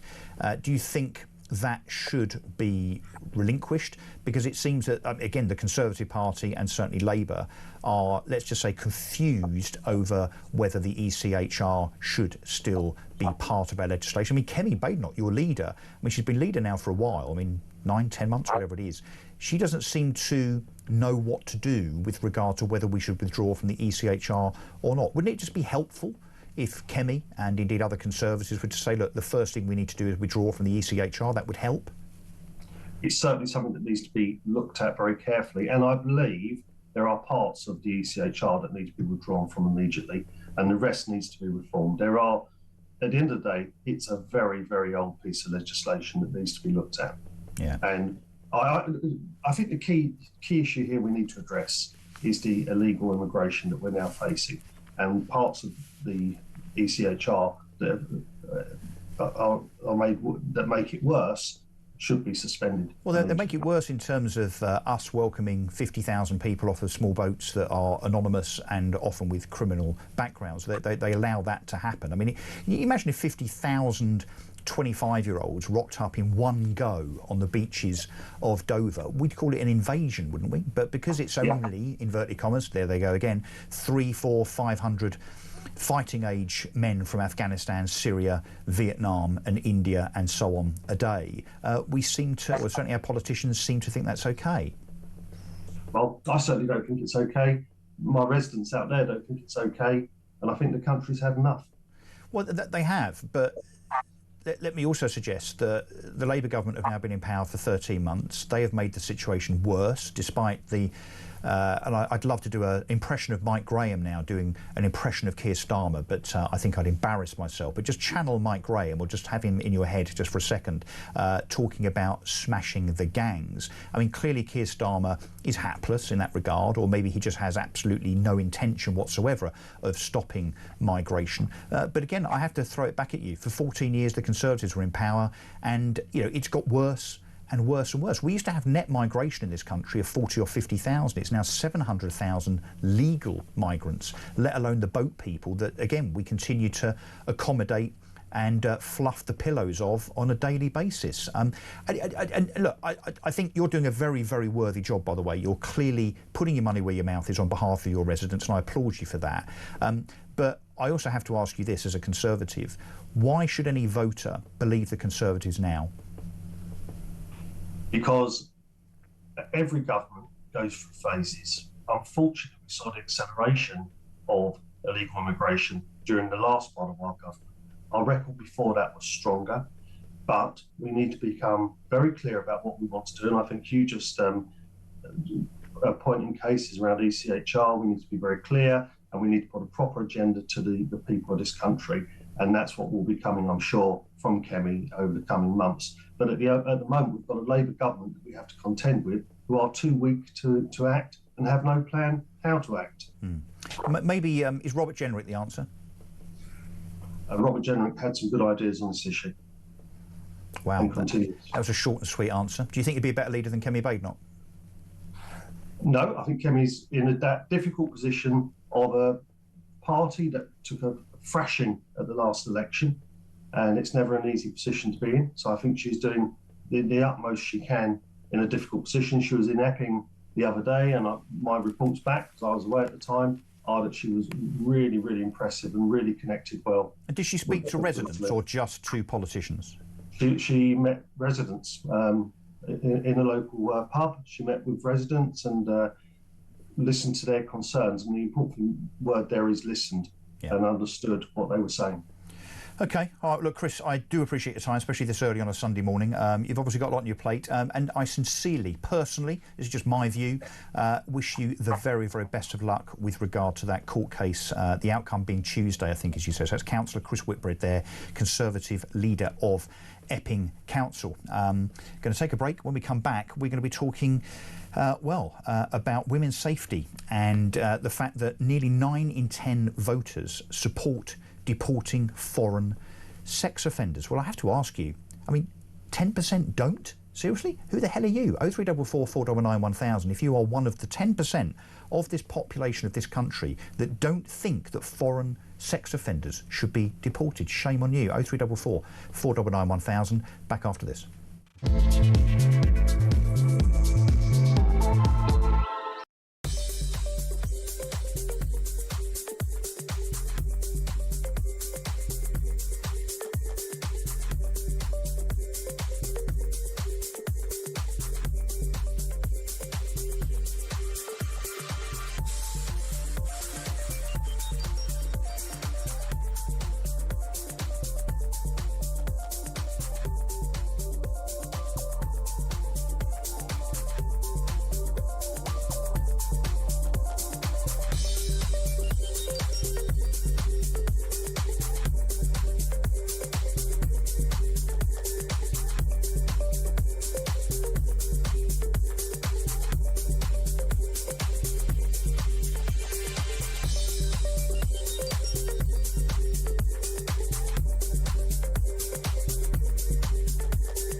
across the UK, on DAB+, on your smart speaker, on your smart TV, and on your side. This is Talk. Welcome back, 7:38. I'm Russell Quirk, in for Alex Phillips. Thank you for your company this morning. Nice and early. We're an hour and 40 minutes in. We've rattled through quite a lot of the news stories today. That I think was, even though I say so myself, a decent interview with the leader of Epping Council. I don't know what you think about it, actually, if he made a decent account of himself. I certainly applaud him for the action he's taking legally, because it seems that he has got absolutely nothing from our hapless Home Office, Yvette Cooper, or indeed any of her underlings, just cookie-cutter responses, it seems. So I think it's fair to say he's doing, I guess, what he can insofar as trying to rid his borough of this migrant hotel. The problem is that, and I'm sure this won't be lost on the judge that will make a ruling on Tuesday, that if the judge does decide that where the planning rules are concerned, this hotel is not fit and should not house migrants, then of course that has implications across the whole country, which really does put the government in rather a difficult position. So I think this will be yet another test of judicial integrity, which on current form, I suspect they might fail, I'm afraid. Call me a cynic, but based on some rather compelling evidence in recent weeks and months. Let me know what you think. 0344 499 1000. Do get involved with regard to anything that you are hearing on the show today, or indeed you can text 87222 plus the word talk preceding your message. Right, let's talk about the fact that 9 in 10 voters support deporting foreign sex offenders. That's according to a story in the Telegraph today. I'm joined now by Lucy White, who is the spokesperson for the Women's Safety Initiative. Lucy, are you as surprised as I am that only 90% of people support deporting foreign sex offenders? Who on earth are the 10%, one wonders? Hi, Russell. Good morning. Nice morning. Good to see you. Thanks for getting up early, by the way. Of course, anytime.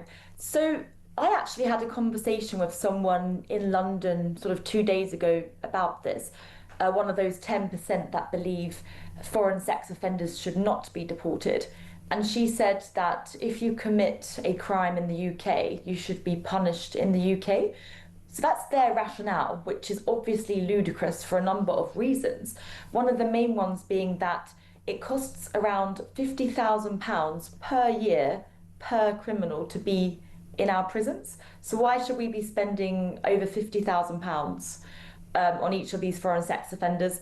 Of course, we also don't have space in our prisons, and these prisoners have absolutely no right to be in our country in the first place. I mean, if you sort of look at the research done by the Centre for Migration Control, we know that some of these foreign sex offenders typically come from Afghanistan, Eritrea, Sudan, Namibia, Chad, Somalia, Algeria.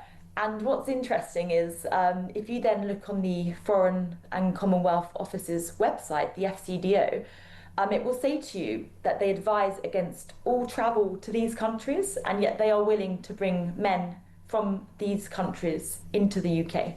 Wow, so hang on, just to be clear, so we're saying in terms of tourist advice that perhaps you shouldn't visit those countries because they are dangerous in terms of, let's just say, male attitudes towards women, yet we're quite happy to import those same people into this country, and in some regards, obviously not all, but there is a propensity argument that I'm sure we'll go into in a second, but some of those individuals have a high propensity to commit sexual crime here, and we seem to be okay with that. That's the dichotomy that you're outlining. That's absolutely correct, Russell, yes. And also, if you look at an index called the Women, Peace and Security Index, it ranks all the countries in the world by women's safety. And some of the top, most dangerous countries in the world for women include Afghanistan, Somalia, Sudan, and, surprise, surprise, Pakistan. And of course, these men are being flooded into our country. So, all these indexes, which are typically done by the World Bank, prove to us with a lot of data that these men are dangerous and they jeopardize women's safety. So why on earth would the government be importing them? And also, the issue I want to highlight with, say, Pakistan is the data is skewed because they might be British nationals, sort of first or second generation Pakistani. And so the data will say that these are British nationals, but of course they are Pakistani. So I just want to highlight that as to why Pakistan is not in the top 5 to 10 countries. And of course, the grooming gang scandals are typically, many of them from Pakistani. And second or third generation.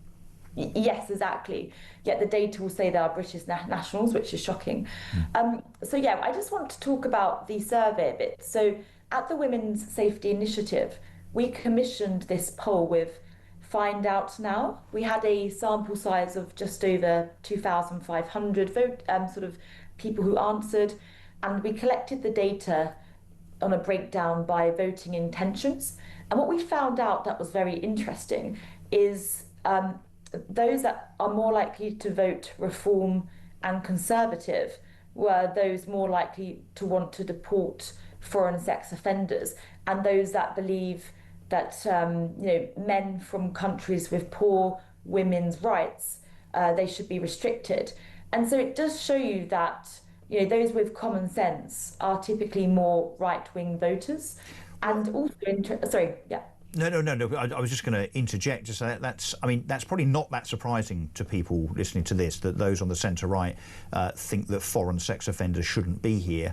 But what I guess the extension to that question is, if you can drill down into that research, which it sounds like you have, that which political party persuasion is more inclined to think that it's okay for foreign sex offenders to remain in the country? Is it Lib Dem, Labour or Green, Lucy? So it wasn't Labour. I believe it was Lib Dem, and the Lib Dems and the Green, actually. Yeah. There's a surprise, eh? So those that are ultra-liberal think that we should worry about the assailant more than the victim. I'm really not that surprised about that.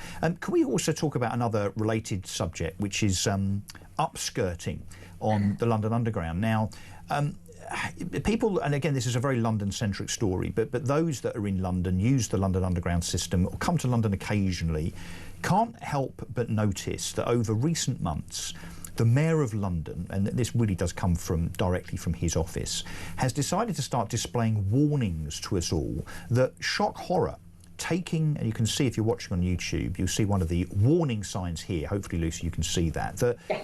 Who knew that taking pictures up a lady's skirt was not only inappropriate, but constitutes a sexual crime and is wrong and inappropriate? Why do we think now, in this day and age, given what we've just been talking about with regard to migration, why on earth might we think that signs telling, mainly men, I would imagine, not to take pictures up women's skirts are necessary? The issue is it aimed at people like me? Probably not. No, and the other issue is, because a lot of these migrants, both legal and illegal, have such low proficiency of English, I genuinely do wonder, do they even understand what that sign says? I genuinely think perhaps they don't understand, they can't read it. And even if they were in the underground, they're too busy taking photos of ladies to stop and read a sign. But let's not give Sadiq Khan any ideas that what we should now do is reproduce those signs in all sorts of different Far East, Middle East languages, because otherwise we'd literally have every single tube train plastered with that statement in Urdu and whatever. I mean, that definitely isn't the answer.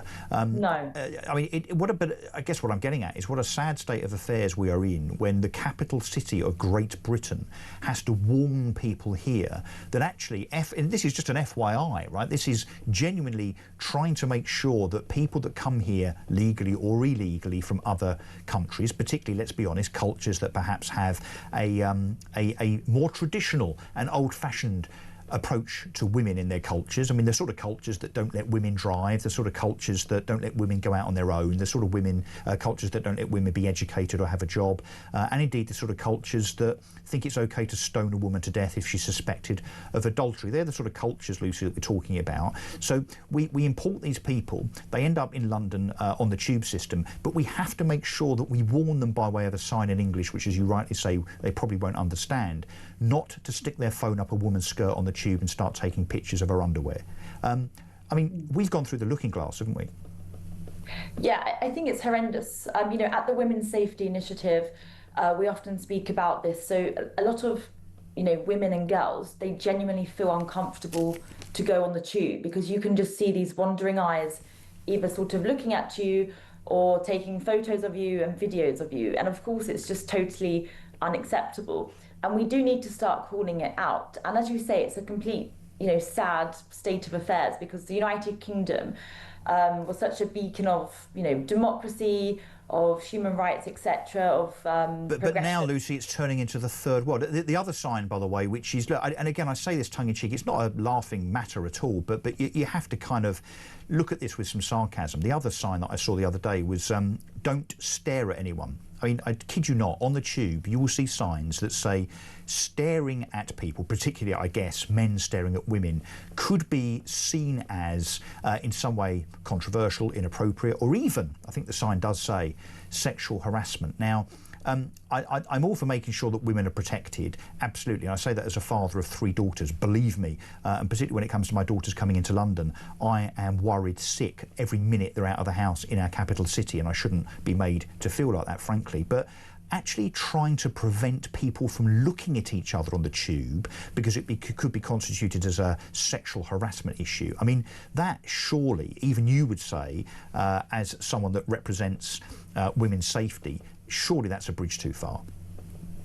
Yeah, I would say there's a difference between sort of making brief eye contact and then having a long, glaring stare. Yeah, I mean, I would feel uncomfortable if there was someone just staring at me, but then again, I would just get off the next stop and move carriage. But what I think, Lucy, sorry, we're going to have to stop it there. I'm afraid we've got so much to pack in, but I could definitely talk to you all day. And look, thank you for what you do at the Women's Safety Initiative, and good luck fighting the good fight. I'm sure you will prevail, as common sense will soon. So that's Lucy White there, Women's Safety Initiative spokesperson. Just going to take a break, and when we come back, we're going to do some royal stuff and see if there's some fun we can poke at them too. I'm Russell Quirk, this is Talk.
It just shows once again the fundamental issue here. We've got to stop these crossings at source. And, you know, I've said it before on your show how, you know, how frustrated I was as a government MP before we lost the election that we couldn't get these measures through to deliver the Rwanda scheme. I think it was the right idea.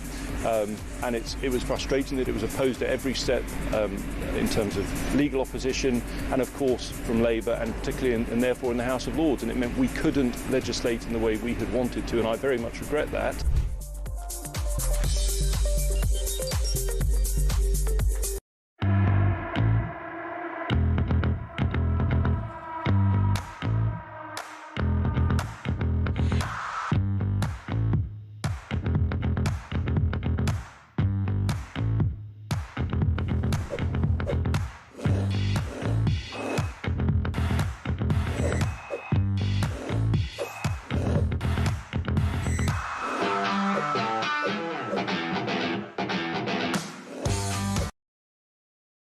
Across the UK, on DAB+, on your smart speaker, on your smart TV, and on your side. This is Talk. 7:53. It's royal time. I mean, when isn't it on a Sunday morning on Talk Breakfast? Let's speak to Charlotte Griffiths, editor-at-large at the Mail on Sunday and royal commentator. Hello again, Charlotte. How are you? I'm good. How are you? I'm very well, thank you. Yeah, look, this should be welcome respite, hopefully, a royal story against the backdrop of upskirting, Trump, Putin and migrant hotels, one would imagine. So let's be a bit light-hearted, shall we? And celebrate our tradition, our heritage. I mean, I'm a royalist. I have to say, I get disappointed with our royal family, Charlotte, as I'm sure you and everybody else does. But I do think that we're lucky to have them, don't you? I think so. I do think we're lucky to have them. As you say, they do provide, certainly for the Mail on Sunday, you know, you go through page after page of depressing news. It is nice to see the odd royal story, and today's is about a beautiful house. So you've got a lovely picture of a house in the paper, and see how the other half live. It's kind of, I suppose it's entertaining. Yes, so this is a new house that they're about to move into, we think, at the end of this year. Work is being done on it as we speak. Planning consent and everything has been sought, so it just shows that even the royals can't escape the clutches of the British planning system. They've probably been in planning for several years, from my experience. But tell us a bit more about the property, where it is, and I guess why they're moving. Why are they moving, Charlotte? Well, they're moving, and this is a piece of spin, by the way, so I'll give you the official reason. What, you mean it's not true? No, it is true, but they're saying they're moving because they had unhappy times at Adelaide's cottage, which I do believe, because... did Prince Andrew visit one day? Well, that actually is going to happen at this new place, because the new place is basically in the back garden of where Prince Andrew lives, which they must be dreading. Hang on, they're going to be near neighbours of Prince Andrew. That's, wow, OK, I'm surprised. Yeah, they really are going to be very, very close, but they've put up these kind of security screens all around to protect them from the press, possibly also to protect them from Prince Andrew popping over. But no, what they're saying is that the Royal Palace, Kensington Palace, put out this statement saying, well, through sources, saying, you know, they've had some unhappy times, they need a fresh chapter. They even said the words unhappy memories at Adelaide Cottage. Now, when the palace go into overdrive like that, it makes me a little bit suspicious, I've got to say. What, thou doth protest too much kind of thing? Yeah, exactly. And because then they started saying, this is going to be their forever home. Now, what I think's happened is that they are going to spend a lot of money decorating this place. They spent, I think, £4 million decorating apartment 1A in Kensington Palace about 10 years ago, and that was billed as their forever home. And that was kind of their way of sort of saying, so when we all balked, saying, does she really need to spend £4 million doing this place up? Because, of course, they're supposed to be seen as the thrifty modern royals. That's Charlotte, whose money? Because I read, I think, in your newspaper that this is their own money. Now, of course, we can all debate where that money comes from in terms of what used to be called the civil list. I forget what it's called now. But is the taxpayer paying for this, or are they paying for this? They are paying for the moving costs, but I do think the Crown Estate is paying for the property, and the Crown Estate asked two little cottages next door to this big place, which is called Forest Lodge, by the way. They asked two tenants to move out. So, and the tenants have been rehoused. Some are actually, I think, nicer even. Although I gather they were a bit surprised to suddenly be asked to move, but it's because they were too close to the house. So those houses presumably will sit empty or be provided for their security. And that, I think, for sure will come out of the taxpayers' money or out of the Crown Estate budget. But you think there's more to this? What else could it possibly be? Well, I do think it is a move. I do think they do want a happier start. It's just... To stop people like me, mischievous people like me, asking difficult questions about why they spent £4 million doing up apartment 1A, which they don't live in, and they claim they use it all the time, but I don't think they do, although their office is there. If the bill for this new place ends up being quite extravagant, I think what they've done is they've set the tone for this being a really important next chapter for Catherine in her cancer recovery. And I have a lot of sympathy for that, of course. But she was seen, Catherine, shopping for a 24-seat dining table.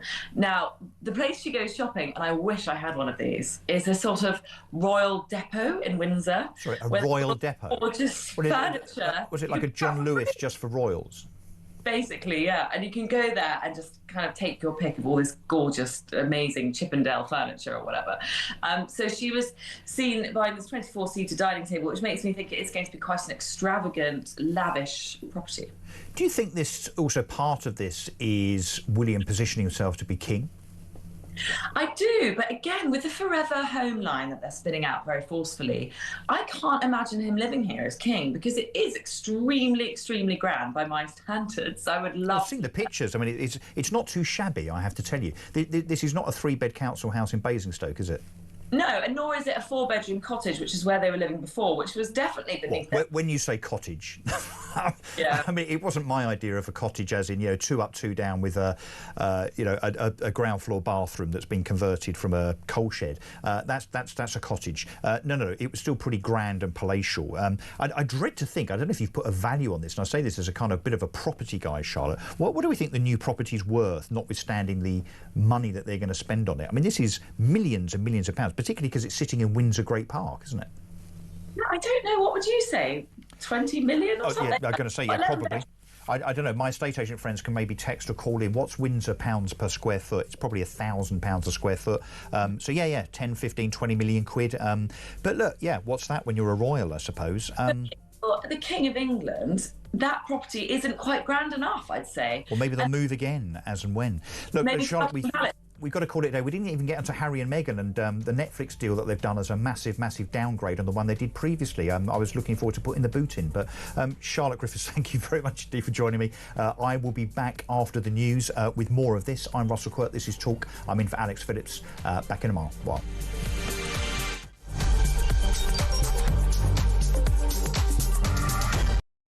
How much, ladies and gentlemen, are fish and chips where you come from? We'll go to Jason in Crewe. Jason from Crewe, fish, chips and peas, £7.50. It's the best chippy in England. Janice in Leeds, go. Regarding fish and chips, in Leeds it's between £9.50 and £12.75. Whitby, how much is fish and chips? 3 of us, fish, chips, peas, I think one of us carry sauce, 3 cans of pop, just short of 70 quid. £70? That's 23 quid a head, man. Even my maths does that. Very quickly, a voice note. Campbell in Scotland, go.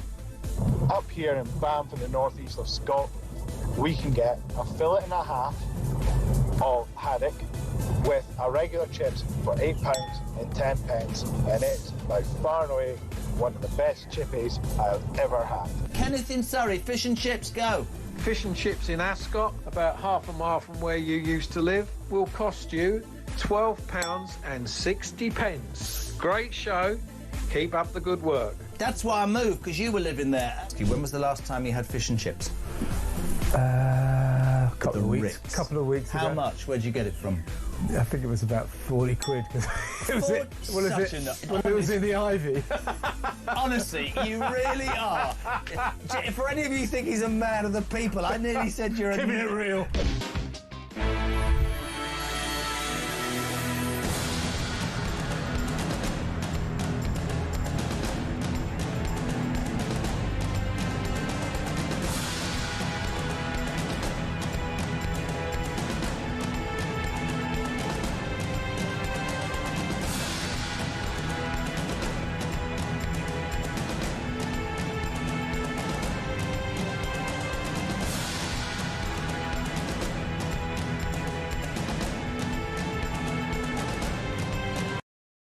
Across the UK, on DAB+, on your smart speaker, on your smart TV, and on your side.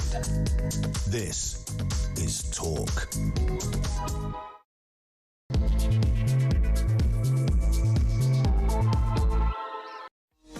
Well, good morning and thanks for joining me. It's just gone 8 o'clock. We've already done 2 hours of this. If you're just waking up and getting up, yeah, we were here early doors, me and the team here. We've already put the world to rights several times with several guests.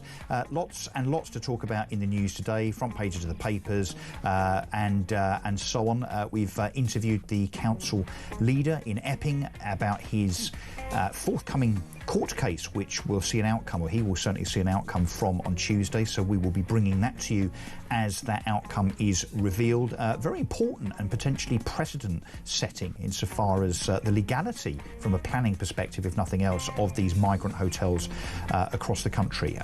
Bit of foreign news just now, royal news just now, and now we're going to be talking foreign stuff, in particular relating to Trump and Putin. And I'm joined by Bill Browder, who is titled, is this a book of yours, Bill? Putin's #1 foreign enemy, and is that a book title, as I understand it? My book is called Red Notice: How I Became Putin's #1 Foreign Enemy. It's all about a conflict that started 15 years ago after the murder of my lawyer, Sergei Magnitsky, in a Russian prison. Wow. And how I've been able to get a sanctions law named after Sergei Magnitsky passed in the United States, the UK, and 35 other countries. So is it fair to say you're not a Putin fan? Well, I think it's fair to say that Putin is also not a fan of mine, because the sanctions freeze his assets and ban travel of his cronies, and he's not he likes his money and he likes his travel. So yeah, he's not very happy with me. You have to stay away from windows and building roofs. Well, that for sure, but also I've got to stay away from many countries that would like to arrest me and hand me over to Vladimir Putin. I've been on the Interpol list 8 times. He's tried to have me arrested in various countries. I was arrested in Madrid and in Geneva on Russian warrants, and so it's... well, I mean, pots and kettles. I mean, he's a wanted man himself, which again is one of the reasons why he had to meet Donald Trump in Alaska, no doubt, because he couldn't fly over in the airspace of other countries. But anyway, okay, let's talk about this Trump-Putin summit, which obviously was a couple of days ago now. What's your view on this? Is this helpful, or is it just posturing on the part of Donald Trump? And is it a PR victory for your foe, Vladimir Putin? Well, I think it's much worse from my perspective than just a PR victory. The one huge piece of substance that came out of this summit is that Donald Trump has dropped his demand for an immediate ceasefire. If you remember, since basically Donald Trump took on the presidency, he's been demanding an immediate ceasefire on both sides. Zelensky agreed to it, and Putin didn't. And so Trump has made 6 different ultimatums on Putin to cease fire. He's threatened sanctions, secondary sanctions, all sorts of other stuff. And every time the deadline comes, Trump doesn't do anything. And so what's really tragic about this summit is that he went into the summit, again, demanding a ceasefire, and then he came out of the summit saying, well, actually, we don't need a ceasefire anymore. Well, because he realised that he wasn't going to get one as a consequence of that 3.5-hour meeting. I mean, yeah, go figure. So Putin, 1-0 to Putin versus Trump. Well, I would say 10-0 to Putin versus Trump, because what also seems to be going on is that Putin has convinced Trump that the main demands of Russia, which is effectively a total capitulation of Ukraine, are the terms in which he wants to end the war. And that's what Trump seems to be indicating. There's going to be a big meeting on Monday in the White House with Zelensky. And I fear, and I'm pretty well assured, that Trump is going to present Putin's demands as the way to end the war. And of course, Zelensky can't accept those demands. And so Trump will then blame Zelensky for the war carrying on. Yeah, as we've been saying on this show, actually, for the last couple of hours, it's almost a trap that has been set by Putin, either willingly or unwillingly, with Trump, on the basis that, yes, if Zelensky is seen to be the one that says no, even though the implications are that he's going to have to give up large swathes of land in the Donbass region and indeed minerals, it's going to make Zelensky look like the bad guy. But notwithstanding the kind of posturing, I guess, on their part here, what is the solution? Because, you know, as I rehearse, whenever I present on Talk, we talk about the lamenting, if you like, of what's been and gone in the past, the individuals that are involved in these situations. I'm rather keen on pragmatism and practical solutions, given that obviously we're dealing with people of gigantic ego, and I mean all 3 characters here, Putin, Trump and Zelensky. Without Zelensky conceding some kind of land and giving Putin, I suppose, the ability to back out of the door with some humility and integrity, given the size of Putin's ego, how else do we get to the end of this conflict and for the conflict to stop? Because it's surely the answer, and we did hear this from Tobias Elwood on this show yesterday, suggesting that more money, more weapons, boots on the ground, and basically the West facing up to Putin would be the answer. Now, I can see exactly what might happen as a consequence of that philosophy, which would be World War III. So what do you think, as a man in the know, Bill, is the answer to this in terms of peace? Well, so let's just look at the whole thing in very simple terms. What happened here? Ukraine is an independent country that was just going about their own business. And then Russia, under Vladimir Putin, decided to attack this independent country. So Russia is the aggressor, Ukraine is the victim. Russia has been attacking Ukraine since 2014, but very intensively since 2022 with a full-scale invasion. And so we're sitting there, and by the way, everybody thought that Ukraine would buckle and collapse within minutes. And Ukraine has put up an unbelievably good fight. And so Russia has not made any progress. Well, we're supported by $250 billion, of course. Of course, absolutely, but Russia has not made any progress, and so we're all sitting here in effectively a stalemate, and so now and Putin, by the way, has not changed his position one iota since he started. He says he wants a full victory, he wants a total collapse of Ukraine, which surprises Bill. Sorry to interrupt, but surprises precisely no one. Well, then the question is, okay, what do you do in a scenario where you have an aggressor who wants everything, and you have a defender who's just trying to hold back the aggressor? Do you say to the aggressor, okay, you can have something now, and then we guess you'll stop, and we pray you'll stop? This is kind of like a battered wife saying, if I just act a little nicer to my abusive husband, he'll stop beating me. That's just not how things work. I know Vladimir Putin. Everybody who knows Vladimir Putin understands that the only thing he responds to is if, like, the battered wife gets out a knife and stabs her abusive husband in the chest, and then maybe. So Bill, you're suggesting the only way through this is escalation? No, I'm saying the only way through this is proper defense. If you make life difficult for Vladimir Putin, so difficult that he doesn't have any choice, then he'll actually come to the table. You can't say to a complete psychopathic murderer, just be nice now. Let's just be gentlemen. That's just not how things work here. No, I know. As I've said many times on this show, we're dealing with behaviour here. We're dealing with egos. But when you talk about defence, I mean, you're talking about effectively pushing Russia back out of the Ukraine by force. That's what you mean by defence, presumably.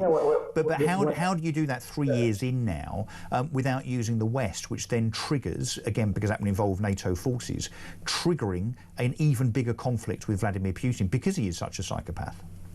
Well, I'm not even suggesting boots on the ground and all that kind of stuff. What I'm suggesting is the Ukrainians just need the resources to fight the Russians off. And we have given them, in the past, enough military resources so they don't lose. Yeah, but what more do they need? I mean, $250 billion.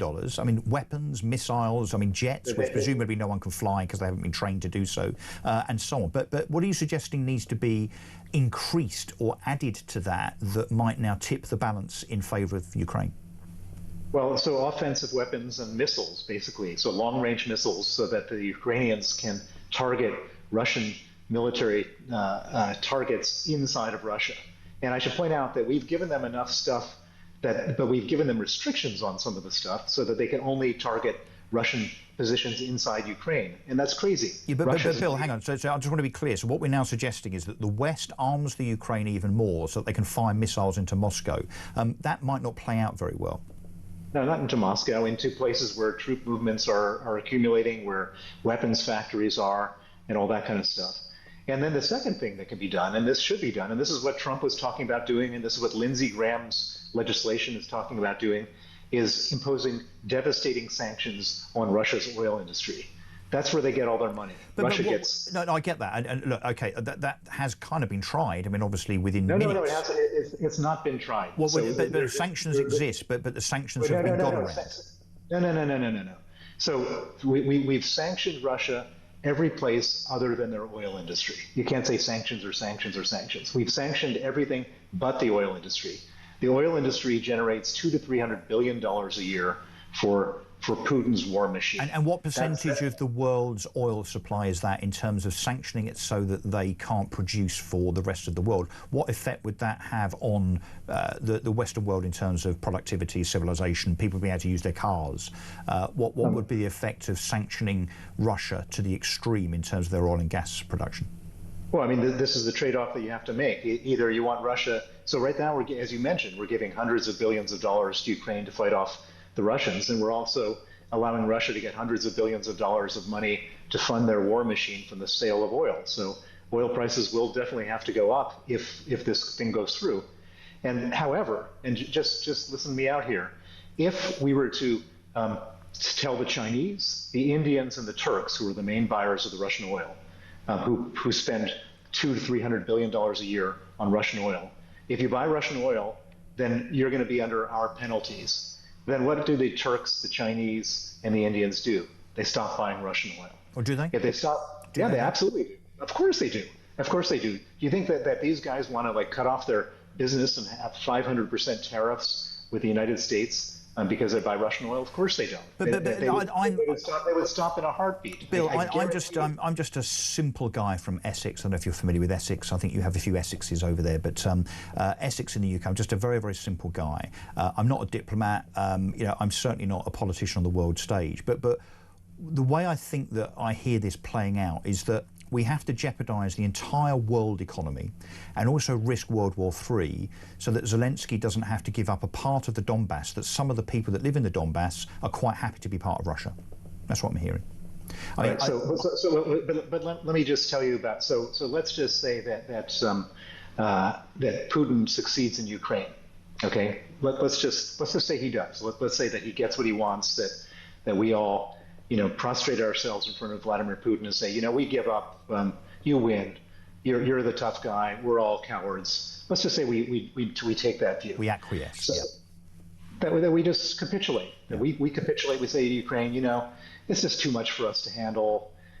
We're scared. But then the war's over. Ukraine becomes part of NATO. That's the end of it. I don't know. Ukraine doesn't become part of NATO. That's part of the capitulation. That Ukraine becomes part of Russia. That's what Putin wants, and he doesn't want anything less than that. Let's just follow my logic through for a second. Yeah.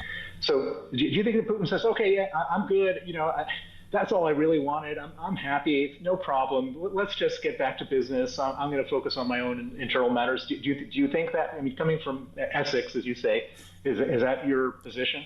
Well, no, my position is I think you have to weigh up on balance, which is the best of the two evils that we are faced with here in terms of consequence. And I'm saying that you can call it. You can call it. No, I am, and I still have the same view that unfortunately I think that a negotiated settlement around land is the least worst option. But look, I'm sure we can argue about it all day. Bill, I've got to leave it there because I've got to take some calls because there's been dozens and dozens of them. Bill, thank you very much indeed. Look, I'm sure many people agree with Bill. Some might even agree with me. Let me know what you think. 0344 499 1000. There's no easy answer to that, is there? Look, I'm not suggesting you should have me in the room negotiating over this. As I say, I'm just a gobby estate agent from Essex that occasionally gets to do this for a little while, which is something I'm very, very grateful to the bosses here insofar as being able to do that. And one of the things I really like, by the way, is talking to callers. Let's speak to John from Bradford, shall we, on the subject of immigration. Hi. Good morning. Hi, one thing which lots of people have been saying, why don't they charge the Prime Minister with treason? Well, I looked at the ground rules for charging with somebody with treason, and if they put the security of the state at risk, which is doing by letting all these undocumented immigrants in, we don't know where they're from, what their intentions are, then he could actually be charged with treason, and so could the minister. So who are you suggesting should be charged with treason? Keir Starmer? Keir Starmer and the Home Secretary. Right, on the basis of what? Because they have jeopardised the security of the country by way of letting immigrants in to the extent they are. Yeah, I'm not sure that would pass a legal test, really, but are you suggesting a class action by the British public? Are you going to start a GoFundMe? Well, yes, it said it would be a difficult thing, but it's possible. Yeah. And the other thing that the French don't realise is by assisting all these illegal immigrants across the country.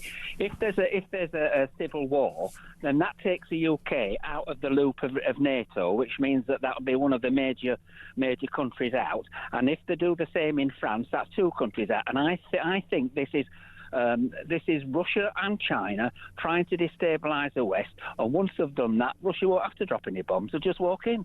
Yeah, OK. All right. Well, yes, as per the conversation I had just now with Bill, I guess. I hear the frustration because, of course, we've elected a government for a term of up to 5 years. So as I understand it, we can't get rid of this lot until, I think it's April 2029, something like that. There is actually no recourse. So even though some would argue that this government were elected under false pretences on the basis of what they said they were going to do in terms of economic growth, that hasn't happened. In terms of smashing the migrant gangs, that hasn't happened, and so on. Not blighting working people with regard to a tax regime that would be negative. And even though they haven't actually directly raised taxes on the British public, of course they have raised taxes to the tune of £20 billion on employers and so on. So there is no recourse. I mean, I actually suggest that when it comes to matters of political promises, pledges and mandates, and certainly manifestos, that those manifestos should in some way be legally binding, because otherwise it becomes a matter, I don't know if you agree with me on this or not, that it becomes a matter of electoral fraud, doesn't it? Deception. If I stand up and say, I'm going to do these 5 things if you elect me, then you elect me and I don't do any of those things. In fact, I do other things that I didn't tell you I was going to do that you might now disagree with. That is an electoral fraud, I would argue, John. Do you agree? Yes, I do. All right, so maybe we need to change the auspices of our politics so that politicians can't just willy-nilly promise things that they then forget because they decide not to, or because they believe that circumstances have changed. They also shouldn't be allowed to lie about black holes that the Office of Budget Responsibility says don't exist, although, by the way, the black hole now definitely does exist, thanks to Rachel Reeves' spring statement and her budget back in November. John in Bradford, thank you very, very much indeed. Now this. 90 minutes in 90 seconds from the Sun. OK, 90 minutes in 90 seconds indeed. Guess what that alludes to? It's a game that's apparently called football, Sean Custis. Yes, indeed, You've been warned, haven't you? We've not met before. We haven't. You know, I'm an absolute expert on, well, football. No, I'm not really at all. I don't know anything about it, so you have to guide me very carefully. Okay, well, I'll break it down very simply then, Russell. So Please. the champions, Liverpool, got off to a really good start on Friday night. They thumped Bournemouth 4-2. Well, a little bit of a struggle for a while, but then they got past it, 1-4-2. So they set their marker down. That was the first game of the Premiership. That was the first game, Friday night. And then yesterday, Man City, who struggled a bit over the last year, centre-forward Haaland wasn't really firing. Pep Guardiola, their manager, was finding things a little bit difficult. He was moaning and groaning, and they were off the pace. So we were very keen to see how they would get on this weekend. In their first game? In their first game. And how did That's they get right. They got on quite well. They won 4-0 at Wolves, and Haaland... 4-0 away? 4-0 away at Wolves. You clearly know that means a bit more than if you win at home. I was going to say, apparently winning away is even better than winning at home. Well, you don't get any more points for it, but it's slightly more impressive, and they were emphatic. So Haaland scored a couple. Their new signing, Gianni Reinders of... These are names I know well. The Dutchman, and was moving on to brilliant as well. Some other games? Some other games. Sunderland, sploshing West Ham 3-0. Sunderland... Well, as an Essex boy, I don't like that very much. I don't particularly support them, but that's not very nice. Sunderland were newly promoted and expected to struggle this season, and they've got off to a brilliant start. But a lot of pressure will be on West Ham now. Aren't West Ham generally disappointing? They can be, yes, but they have been in the top flight for the last 14 years, and people have been looking at them closely to kick on under Graham Potter, but it hasn't been. Doesn't look like it's going to happen at the moment. My uncle is going to ring me after this show and say, "How dare you diss West Ham?" Of course, they're never in trouble. Have you ever been to a game? Just quickly, have you been West to Ham? I mean, decades ago. Yeah, decades ago. You didn't like where I live. Mark Noble lives on my. Well, he's a bit of a legend, Mark Noble. He is. Well, I think he still works for West Ham. You even knew that. You knew that. Well, only because he lives up the road. Okay, right. Tottenham, Burnley. Tottenham, really good, 3-0. It's only Burnley. Burnley are not expected to do much in the Premier League this season, but for Tottenham it's really important that the new manager, Thomas Frank, they've beaten on penalties in the week in the Super Cup, bounced back nicely, looked very, very good. What else we had? Up in the north they play football quite a lot, apparently. Aston Villa, Newcastle. do you consider Aston Villa to be in the north? I think of it as in Birmingham. Coming as a Newcastle lad, I do, because I live in Essex, and literally everything north of the M25 is north. As a Newcastle lad, I was sort of pleased with a point, but of course we've got the ongoing Alexander Isak situation, which even you may be familiar with. Alexander Isak is a Swedish striker who plays for Newcastle United, but he's currently refusing to play because he wants to move to Liverpool, who are the reigning champions. So. And he's not getting his way at the moment. He's not very happy. So Newcastle didn't score any goals because we didn't have Isak in the team. This will surprise you, Sean. About 2 years ago, I did go to a game at Newcastle against, I think it was Manchester United. At Newcastle won at home, and I remember it because I remember the Guinness in Newcastle being really quite nice. I'm not aware that it's any different, to be honest. Nice. Maybe I just had too many and it just tasted really nice. Everybody thinks I drink Nuki Brown all the time, but I don't. That's a cliche. We can't possibly say. What's going on today? Right, today, look, all the focus is going to be on Man United v Arsenal. It's a classic game. There's been some brilliant games and incidents throughout the years. We remember Pizzagate. We remember Man United winning 8-2. We remember Arsenal winning the league at Manchester United. It's a long time, 2002. So there's a genuine rivalry there. Oh, yeah, there is. Not perhaps. I was going to say Man U, Man City, Arsenal. No, that's not the same. Man United Arsenal used to be really, really spiky in the days of Sir Alex Ferguson and Arsene Wenger. Maybe not so much now, but the focus is on both clubs. Man United, terrible season last season. Can they recover under Amorim and do something this season? Not expect them to win the league. Arsenal, having been runners-up for goodness knows how long, every year, are looking now to push on that extra step. So there's a lot of pressure on them too. So both teams are under pressure from the kick-off.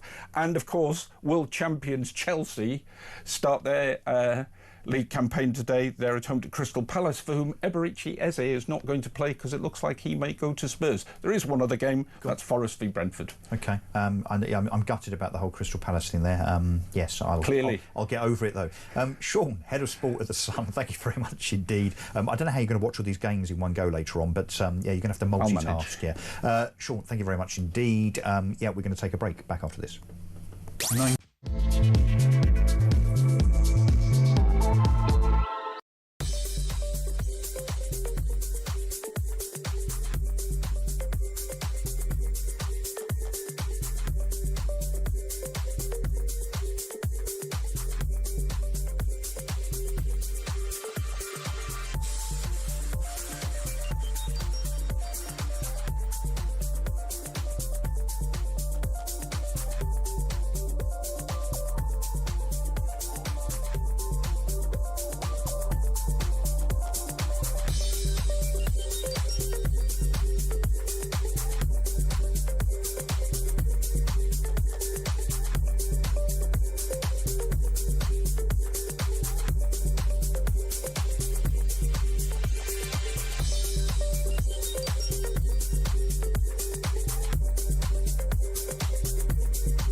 Just shows once again the fundamental issue is we've got to stop these crossings at source. And I've said it before on your show how frustrated I was as a government MP before we lost the election that we couldn't get these measures through to deliver the Rwanda scheme. I think it was the right idea, and it was frustrating that it was opposed at every step in terms of legal opposition and of course from Labour and particularly and therefore in the House of Lords, and it meant we couldn't legislate in the way we had wanted to, and I very much regret that.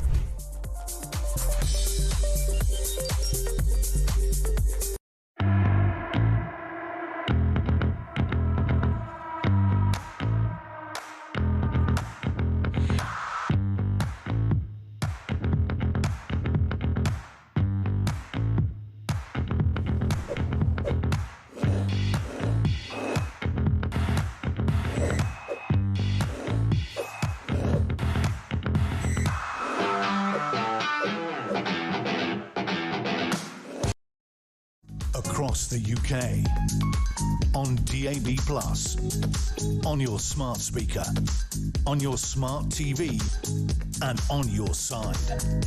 This is Talk. Welcome back. It's 8:27. I'm Russell Quirk, in for Alex Phillips. In case you hadn't already noticed, I have been doing this for 2.5 hours, so hopefully you have by now noticed that this is Russell Quirk and not Alex Phillips. Here till 10 o'clock. Peter Caldwell after me. I'm now joined in the studio. Do we have the bell, Dave? There it is. Better late than never. You know, he'd be a terrible ring corner person, wouldn't you, Dave? Guess what it is? It's the head-to-head. And this morning, I'm delighted to say I'm joined by, on the right, in the blue corner, Chloe Dobbs, and on very much the left, very much the left, Mr. Andy Williams, both friends of mine. So I'm going to have to be very careful here. Shall I just sit back and say very little, apart from just to introduce the topic, and then you can just go at each other? One thing, though, yesterday I had some feedback because we had a bit of a ding-dong between Reem and Luke. Sure. And we talked over each other a lot, apparently. Now, I would call that passion, which is good, but the audience get a bit irritated, apparently, by that.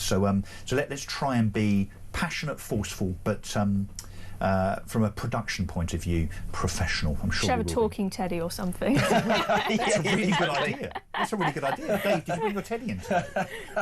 No, he's shaking his head. It's in the car.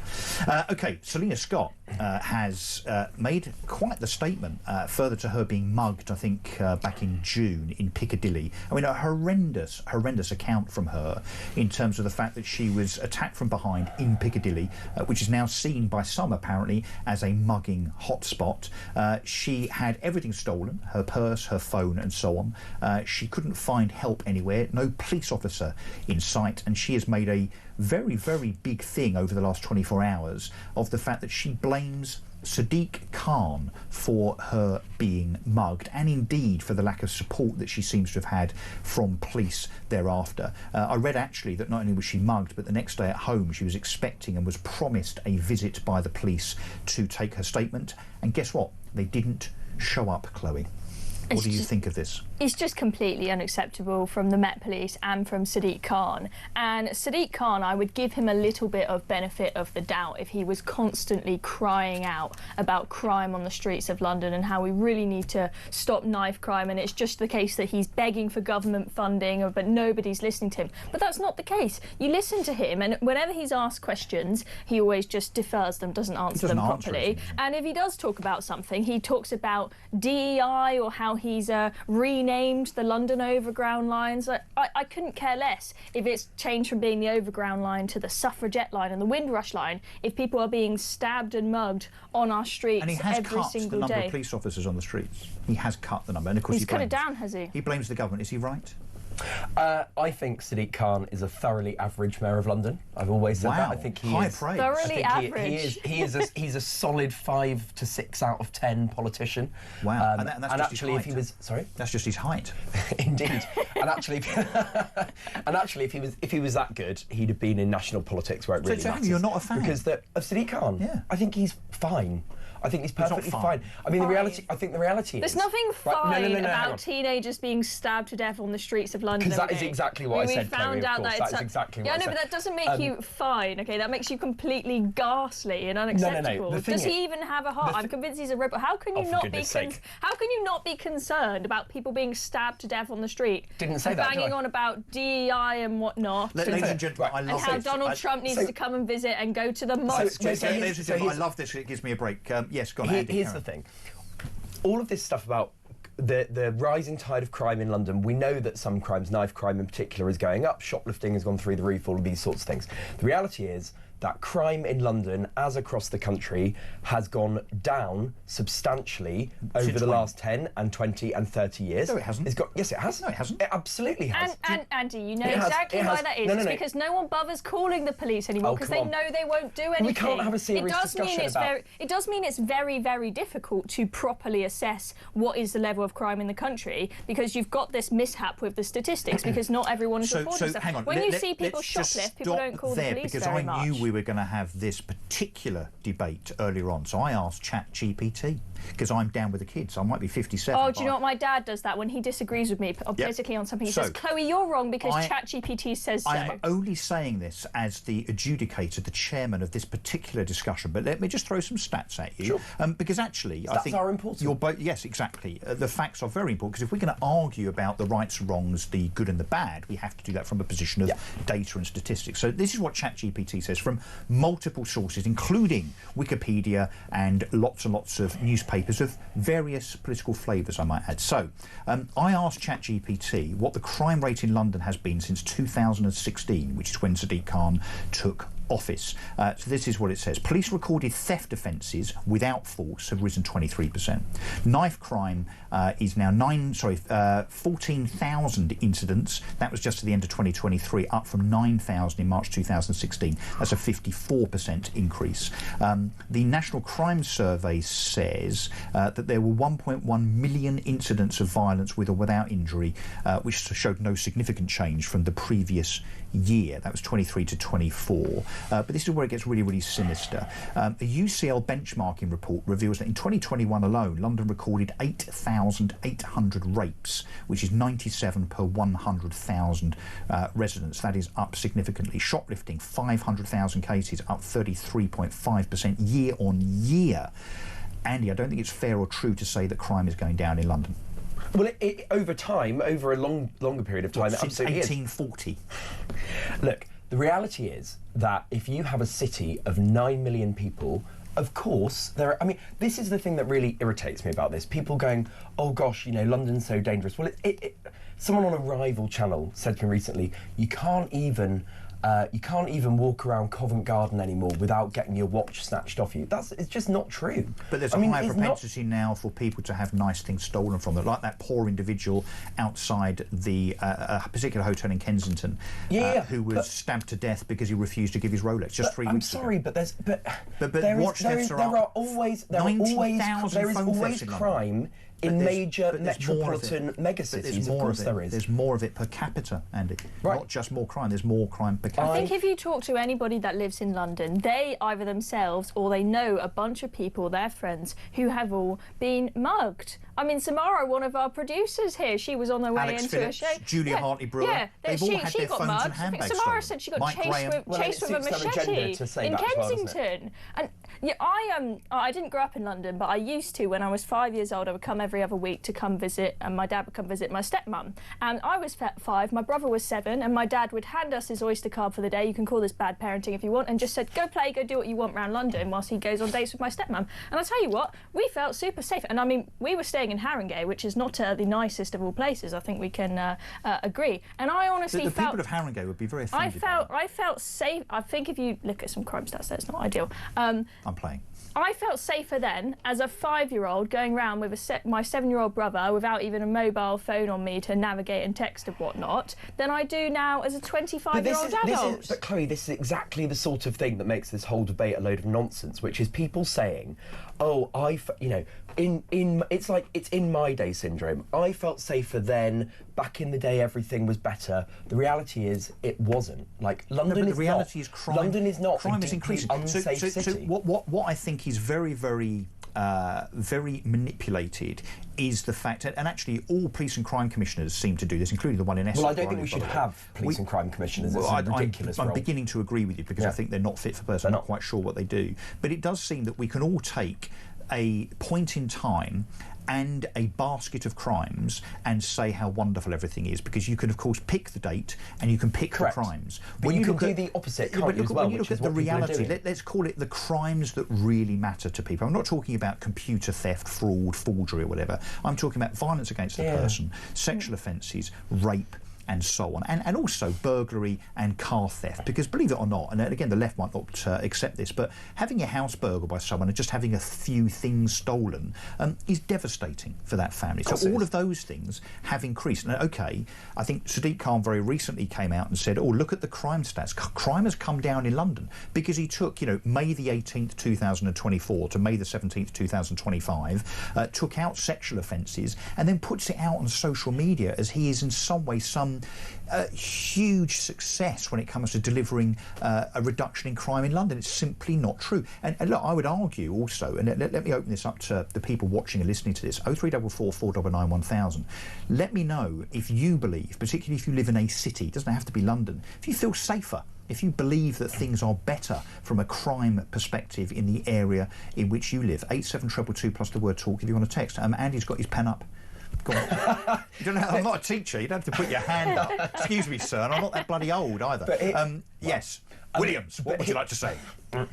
Here's the thing, is that the vast majority of people who are saying that London is unbelievably unsafe, they could never come here, don't live here, don't come here, don't spend any time here. It's the I same. live here. It's the same. Fine. It's the same syndrome as people who, the vast majority of people who really, really, really dislike immigration never come into contact with any immigrants. Similarly, all these people who say, can't go to London anymore, well, they don't, because they don't want to. London is one of the best cities in the world. It is, of course, there is crime here. I think it used to be. I do think that this is a great city, and I will agree with you to some extent, and I will say that there are definitely places that are less safe than London. There are places where I would not feel comfortable walking around. Oh, I went to Beirut, loved it. It was like a seaside paradise. What? Yeah, it was super safe.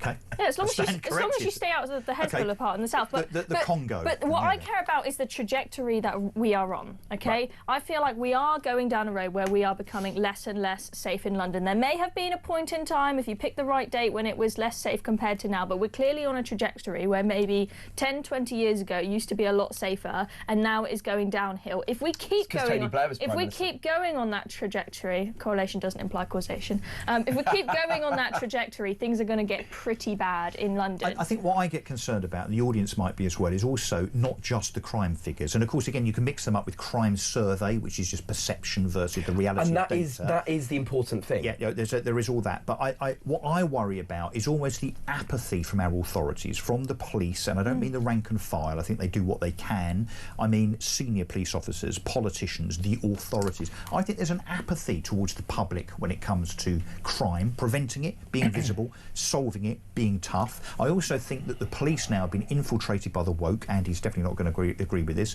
where it comes to them, and I'm not advocating a clip round the ear for our youngsters, although I bet someone will now text in and say, glad you said that, Russell, because I think we should administer clips round the ear for errant 13, 14, 15-year-olds. And by the way, bring back hanging, yeah. Well, no, and I don't advocate that, but I do think that we have to have higher standards and more discipline and more accountability, whether that be schools, parents or kids. We've lost all of that. Well, I think the accountability point is really important, and that's why I don't entirely agree with, as I said, I don't think Sadiq Khan is brilliant, but actually we should be blaming the national government. I'm happy to blame this one. Yeah, exactly. Well, it doesn't. It's irrelevant whether it's a Labour government or a Tory government, or exactly. We should be looking at the Home Secretary and the Home Office, which is a department that's not fit for purpose and should be split up, by the way. And why am I agreeing with you? That is where the problem lies. I would partly agree with you in that I'd say with most things it is multifactorial. It's partly Sadiq Khan. I think if Sadiq Khan had some tenacity and said this is a really serious issue, we need to sort this out, and he went and was going to places like the Home Office saying this is what we need to do to sort it out, there may be a funding issue that is debatable, but I don't think just throwing money at the problem is entirely the solution. The police need to get their priorities straight as well. I used to really respect the police in this country. I used to spend quite a bit of time in America, and if you compared them, I loved how the British police, they were really good at de-escalation, whereas American police would just, come and shout at you for, taser you for no reason whatsoever. That's something that the British police have always been very good at, is de-escalation and calmly dealing with situations professionally. But I do think they've gone downhill. In that vein, we've got to go to a break in a minute, then we're going to come back and talk about something that's really important, which is Strictly and Thomas Skinner. Is there a country in the world, either of you, that we think actually is the example to Britain in terms of policing and that whole crime discipline high standards thing? I mean, where would we look to, do you think, if one of you were the new police commissioner or the new Home Secretary, where would you go to see a shining example of exemplary policing in a society? Well, I think the French police have amazing hats, so I'd probably go there. Hats? Oh, okay. the hats. I didn't mean it from a sartorial perspective. Do you remember when hats, what was the conference they were doing in Brussels or wherever, and they shut down the conference, the venue. They were like, Nigel was there, Suella was there, it was a right-wing, centre-right and these really hard-looking police turned up who had these Thunderbirds hats on, and I just which Andy quite likes. I just thought it was hilarious. Well, I mean, if Suella had her way, we'd just have a vigilante society where you can arrest people because you don't like them. Yeah, no, I think that you'll find that's the left, and that's what they've been doing when it comes to peaceful protesters in Epping and elsewhere. Well, we have to go to a break. Far right. No, we're going to be talking about the all-important subject of Thomas Skinner and others as they relate to BBC Strictly. This is fun, isn't it? I'm Russell Quirk, back after this.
Across the UK, on DAB+, on your smart speaker, on your smart TV, and on your side. This is Talk. Welcome back. Look, to the rabble that is Chloe and Andy here. So we put the world to rights, kind of, in terms of the route to justice in Britain being sartorial, really. If we just changed the shape of British police officers' hats, absolutely, Andy says all would be resolved. We just need a good milliner. A good milliner. Yeah, that's the answer, everybody, apparently. Make the police and the public feel good about what they're wearing. It's kind of almost like a sartorial version of Rudy Giuliani's broken window syndrome. Very much so. There you go. And look what happened to him. You just make us... We should just be the Home Office. Let's talk about matters of importance, though, when it comes to Strictly. Strictly returns to our screens soon. I would have to argue that this is one of very, very few delights and, well, actually, to use your terminology, Andy, an acceptable, fine kind of output from the BBC. It's fine. It's fine. The rest of the BBC output, not so much. But, of course, as ever, it's mired in controversy. We've seen the front page of The Sun, I think it is today, which is talking about Strictly and investigations by the police and so on. There have been many investigations, many controversies, of course, with regard to drug use. I mean, can you believe that? The celebrities use drugs. I saw that story and it said there are people on Strictly Come Dancing who take cocaine. I know. I was shocked. I mean, I'm absolutely amazed by that revelation. And also, you know, bullying, people being prima donnas, egos. Apparently there were egos. The Sun were furious about this. Yeah. Anyway, so all of that. I love that you went through a pile of about 20 newspapers to find the Sun, and it was literally on top of the pile. It was on top. Yeah. I know. So there you go. Look, BBC calls cops to Strictly probe. That's relating to the so-called alleged drug use. But another controversy now in terms of the pick, the throng of celebrities. I mean, some of them even are celebrities, by the way, ladies and gentlemen. But including one, Thomas Skinner. And I'm going to declare an interest here. I don't know Tom, actually. I've never met him, but he is from Essex, so therefore generally he is all right by me. Now, here's my take, and I'd love your take. I think he is exactly what the likes of Strictly need. What you don't need is some kind of, contrived, vacuous so-called celebrity, and actually a multiple of them. You need people with kind of character, people that can be outspoken, people that might surprise, people that might end up on the front page of The Sun or The Mirror for, I don't know, something they say, their language or whatever. So I think Thomas Skinner will be fabulous for Strictly, but not everybody thinks so, including Narinder Kaur, who, of course, who we all know as a left-wing political commentator. She thinks it's racist that she wasn't picked instead. They have form, they have history, those two, of course. When they were baiting each other about some issue on another channel a few months ago, Thomas Skinner's response to Narinder was literally to pick up a flag, which happened to be the St George's Cross, and just wave it in her face. She's taken that really quite personally, it seems, because now she doesn't think he should be on Strictly. But also, an independent journalist has said this morning, let me just read this to you. This is Rachel McGrath. Thomas Skinner's casting on Strictly doesn't feel right. I don't know quite what she means by that, apart from when you read the body of her article, because he has a so-called checkered past. I think he was convicted of receiving stolen goods. He's a market trader, after all. I suspect most market traders, don't shoot me down in flames, I'm just saying, that most of them are a bit Del Boy, aren't they, in terms of, having maybe sold a thing or two that might have come their way by way of illicit means. I'm just saying that as a matter of reality. Do we think it's fair to demonise Thomas Skinner, Andy? Andy, I don't think he is being demonised. I agree with you. So you don't think he is? I don't think he's being demonised, no. Well, he is by The Independent. Well, they're saying he shouldn't be on it. No one reads The Independent, come on. It's not even in print anymore. I agree with you that it's good casting in the sense that he'll grab attention. You want people who are interesting on Strictly. I mean, Strictly is an amazing juggernaut, really. It's been going for 20 years. Do you watch it only when they have hats on?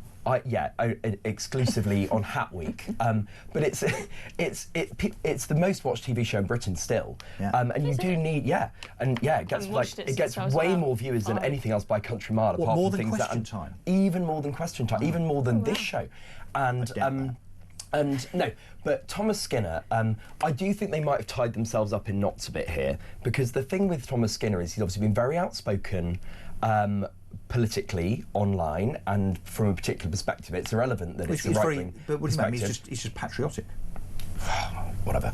But the point is that I think he will either have to stop doing that until Christmas, or he will continue to be outspoken, and then he will get himself and the BBC in trouble. Do you think it's in his contract then, a bit like a Lineker, whereby... I'm sure it is. Because he's on Strictly. Absolutely. He hasn't he's in rehearsals now, but he hasn't curbed his output, it doesn't seem, in terms of... I suspect when the show starts next month, he will go very, very quiet, because he'll have to. But OK, and I'm sure that Chloe's going to agree with me here, him saying certain things around his politics, and he's been billed as, in league with reform and so on. Most of us would say that actually the thing that most people that support reform are in favour of is controlled immigration, low tax, being tough on crime and so on. I don't think that's controversial to have those views, whether you're on the BBC or not. Do you, Chloe? No, I think if he had left-wing views and he was a strong Labour supporter, I don't think he'd get the same kind of backlash. And to be honest, if he was someone who is, their whole social media presence is all about politics and that is their niche, then I'd say, OK, well, maybe the BBC might want to choose someone who's not so political. But do you think they've done this on purpose, knowing he's going to be controversial? Yes. I think that there might be something to do with that, but I think that he is just an incredible personality. Most of the content of his that I watch are his, morning motivational videos in Dino's cafe saying, "Bosh, have a great day, everyone. Go after it." He's really good at what he does. Yeah, he just exudes positive energy. He is just an amazing character, and most of the time, from what I see of his social media content, he's not posting about politics, and I think that he'll be a really fun character to have on the show. And then, should you have someone on political or not? Well, I mean, Nigel Farage went on I'm a Celebrity, and that seemed to go down well. I watched it for the first time in years. Oh, Anne Widdecombe did it. Very much so. No, I've no issue with... The problem is that... So I've no issue with people who have politics, who are outwardly political, going on shows like Strictly. The problem is that you have people banging a drum every single day of the year that the BBC is this sort of covertly Marxist organisation that's trying to overthrow capitalism, which is nonsense. And so I'm in favour of it. It's people who are saying, the BBC's this lefty, woke organisation. Which, of course, we all know it is. As long as they don't... Guys, we've got to go to break. When we come back, we're going to talk about Angela Rayner and Nigel Farage, just to get really political. OK, stick around. I'll be back in a couple of minutes.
just shows once again the fundamental issue here.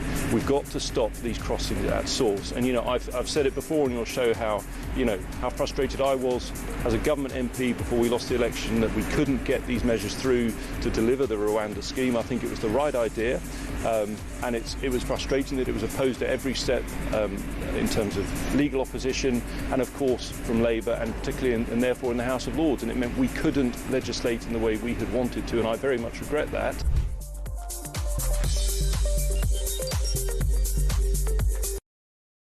Across the UK, on DAB+, on your smart speaker, on your smart TV, and on your side.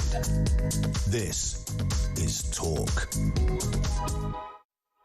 And we're back coming up to 9 o'clock. But in the meantime, for the next 5 or 6 minutes, I'm still joined by Chloe Dobbs and Andy Williams. We're now going to talk about Angela Rayner and a little attack of hers on Nigel Farage with regard to the Online Safety Act, which, of course, Nigel Farage has said if he were Prime Minister, he would repeal. Angela Rayner has said that basically that means that he is inciting, enthusiastic about, or certainly indirectly, maybe accidentally, not willfully, encouraging revenge porn. That seems quite a statement to make, doesn't it? Now, the argument here, of course, is one of censorship and free speech. We now have the Online Safety Act, which obviously has been put in place, the government tell us, to protect us almost from ourselves, really, because the government knows best, big state and all that. Obviously, Nigel Farage would never condone revenge porn or any such thing. So Angela Rayner here, Andy, is going over the top, isn't she, in trying to defend this policy of censorship of theirs? Censorship, yes. I know. Mate, I've been on for 3 hours already and I've only had one coffee. Bear with me. Yeah, I actually think Labour have undermined their own argument and defence over the last few weeks on the Online Safety Act by saying things like, you know, Peter Carl came out and said reformer basically allowing people like Jimmy Savile to which apparently Number 10 authorised as a statement before he made it. I'm sure they did, and it's abhorrent for a government to approve such a thing. It's just stupid. Yes, and actually it undermines the real Andy Williams. It undermines supporting the Labour government. It undermines the seriousness of a very important piece of legislation, because we know that there is harmful content everywhere online, and there need to be, you know, if you're an adult and you choose to access that content, that's up to you, but we do need safeguards and guardrails in place to stop 8-year-olds accessing porn and accessing violent content. Parents. Well, but it's so I'm not a parent, you are. So I'm not going to start saying this is what parents should be doing. But I don't think it's as simple as that, right? Parent or state, it is as simple as that. Should the state decide what's good for me and my kids, or should I? Well, I think I mean, this is a very big philosophical question, but I think the state has a role in putting safeguards in place. It would be different who polices the police? Who decides? Who's the arbiter of what is correct, Chloe? Who's the arbiter in this situation? I mean, Angela Rayner sits there saying that's acceptable, that's not acceptable, like in some Orwellian novel. I think I'd sit somewhere in the middle here, in that I would say I don't have a huge issue with ID verification for porn, but where Labour have, you know, tried to dismiss Nigel Farage and Zia Youssef and whoever else's concerns about the Online Safety Act, is they've said, oh, this whole bill, it's all just about stopping youngsters accessing porn, when actually there is so much lumped into this bill. My biggest concern is where the part of the Online Safety Bill where it makes certain content illegal and takes it down for everybody, regardless of age. This is not just about children. And it's interesting how the list on the government website of things that count as illegal content for everyone, not just kids. Have you got some examples? Yeah, well, you've got the list, and it has horrifying things on there like child sexual abuse. I think we can all agree that should not be online. But that's already an offence. Snuck into this list of horrific things says content relating to illegal migration or smuggling gangs. Why is that on the list of content? And also, even if you agree with what is on the list, the reality is that this gives Ofcom the powers to fine huge amounts these companies, and to potentially imprison directors and whatnot. And the consequence of that is that social media companies who are just focused more on profit than free speech, they're looking at this and thinking, well, I better put in an AI algorithm that is oversensitive, because if it makes a mistake, we could be in huge trouble, which means that a lot of things are going to be censored that should not be censored. So there are huge problems with this, and the concerns that are being raised by people like Nigel Farage, Zia Youssef and whatnot are completely valid and should be addressed, but you've got the left dismissing them, just saying, oh, you're on the side of paedophiles, oh, you're going to promote revenge. And my understanding, correct me if I'm wrong, but revenge porn is when you put up pictures or videos of somebody else without their that's illegal. That's illegal already, right? I'd say two things. One is I think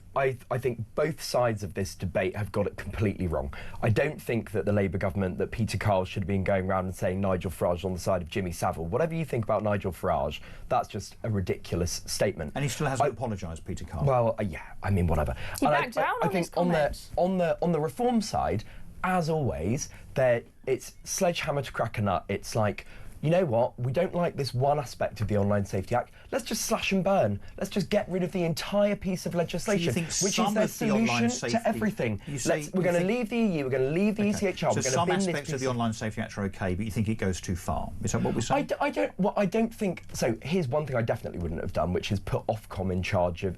make Ofcom the regulator. I mean, that was crazy. Yeah. Where are the Conservatives in this debate? We talk about Labour's Where are the Conservatives at all? Well, indeed. Well, this was their bill, so it's quite hard for them to criticise it, right? But they would argue, I guess, that it's been beefed up. I don't know, but it's again interesting that the Conservatives are being silent on it. I mean, given that it's a new leader, it's Kemi, not Rishi Sunak, who put this through. Yeah, but Kemi's not the real leader. I think there are a lot of Conservative MPs who backed this bill. People like Miriam Cates MP, for example. She's a mother and talks about her children a lot in her politics, and she's really concerned about what her kids can access online. So she's in favour. Guys, we're going to have to say goodbye. I could do this all day. I'm afraid. I think 1-1. I think it's been a draw. I think it's fair to say. Well, actually, no, I was the winner, even though I was the referee.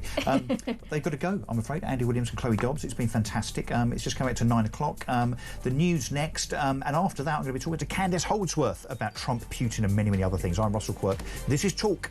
Back in a sec.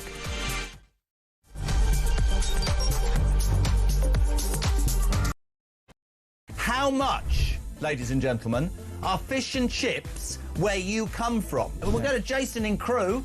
Jason from Crewe, fish, chips and peas, £7.50. It's the best chippy in England. Janice in Leeds, go. Regarding fish and chips, in Leeds it's between £9.50 and £12.75. Whitby, how much is fish and chips? 3 of us, fish, chips, peas, I think one of us carry sauce, 3 cans of pop, just short of 70 quid. £70? That's 23 quid a head, man. Even my maths does that. Very quickly, a voice note. Campbell in Scotland, go. Up here in Banff in the northeast of Scotland, we can get a fillet and a half of haddock with a regular chips for £8 and 10 pence, and it's by far and away one of the best chippies I've ever had. Kenneth in Surrey, fish and chips, go. Fish and chips in Ascot, about half a mile from where you used to live, will cost you £12 and 60 pence. Great show. Keep up the good work. That's why I moved, because you were living there. When was the last time you had fish and chips? Couple of weeks ago. How much? Where'd you get it from? I think it was about 40 quid. It was in the Ivy. Honestly, you really are. For any of you who think he's a man of the people, I nearly said you're a...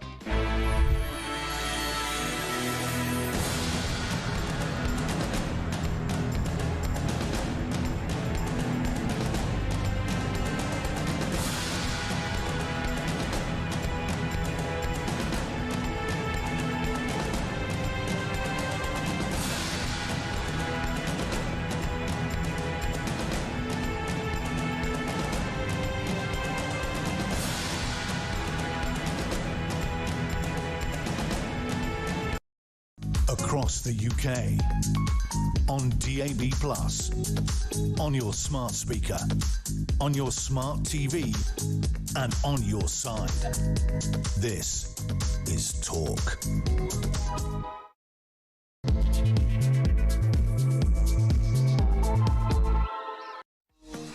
Welcome back. I'm Russell Quirk, in for Alex Phillips today. I'll be here till 10 o'clock. Peter Caldwell, of course, after me. He will be warming up right now, I suspect, prepping eagerly for his show between 10 and 1. I'll be doing a bit of a handover with him in about 55 minutes' time, so quick chat with him before he takes the reins and sits on the hot seat for the next 3 hours after me. But before that, a range of guests and topics and hopefully some opinions, some of which you may agree with, some of which you may not. Do get involved, by the way, 0344 499 1000. We've had lots and lots of calls. We will try and get to those in the next hour, but it has been, I have to say, a packed, fast-moving show. Lots of text as well. Text 87222 plus the word talk, and indeed, of course, the phone number here, either to ring and speak to me directly or to leave a WhatsApp voice note message 0344 499 1000. But let's go now quickly to my friend Candice Holdsworth, who is a political commentator who wants to talk to us all about Trump and Putin. Candice. Oh, morning. How are you? I'm good. How are you? Yes, very well, thanks. We're fellow plankers, aren't we? Plank of the Week, of course, comes out every Friday night. A massively successful show, by the way. You know that show on YouTube alone gets about 300,000 views a week, and I think it probably gets more when you and I are on it. Definitely.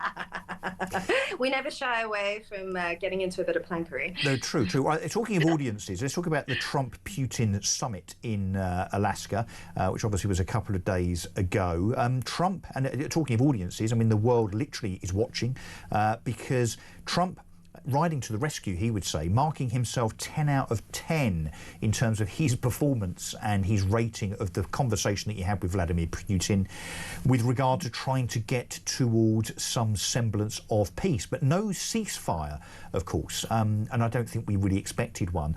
But I guess in a quite kind of notable milestone with regard to these talks and what we expected from them, Trump went into those talks, Candy, saying that he would expect to see an immediate ceasefire. Not only has that not happened, but he's now saying that that is no longer on the table insofar as his demands to Vladimir Putin as part of these discussions. So he's backpedaling a bit.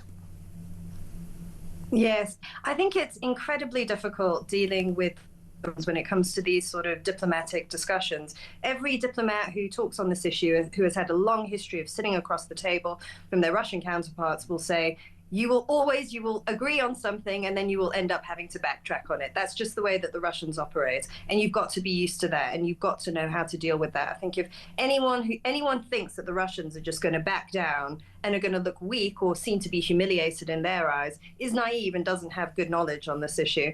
I think the best thing Donald Trump could do right now is to allow Putin to climb down in a way that to him doesn't seem like it's humiliating. Because the reason they've come to the table now is because the Russian economy is starting to creak a little bit underneath the pressure. I mean, it's taken a while because I think people in the West underestimated how much the Russians were able to do deals and to keep going with the support of other countries in the world, particularly the BRICS alliance. Well, and that kept Russia going for quite a long time. They're simply just supplying oil and gas through the back door via places like Iran and China, aren't they? So, as I rehearsed earlier on, I don't think it's really made a big difference. It certainly hasn't made a big difference to their economy. I think what it has shown is that Putin's army, the so-called Red Army, the might of the Red Army, is not as big and powerful as perhaps he wanted us to believe, because he didn't get to Kiev in 7 days. He has hardly made any progress, certainly over the last 12 months. So it does show Putin in a weakened position. I suspect that, notwithstanding the egos of all three men involved, Zelensky, Putin and Trump, that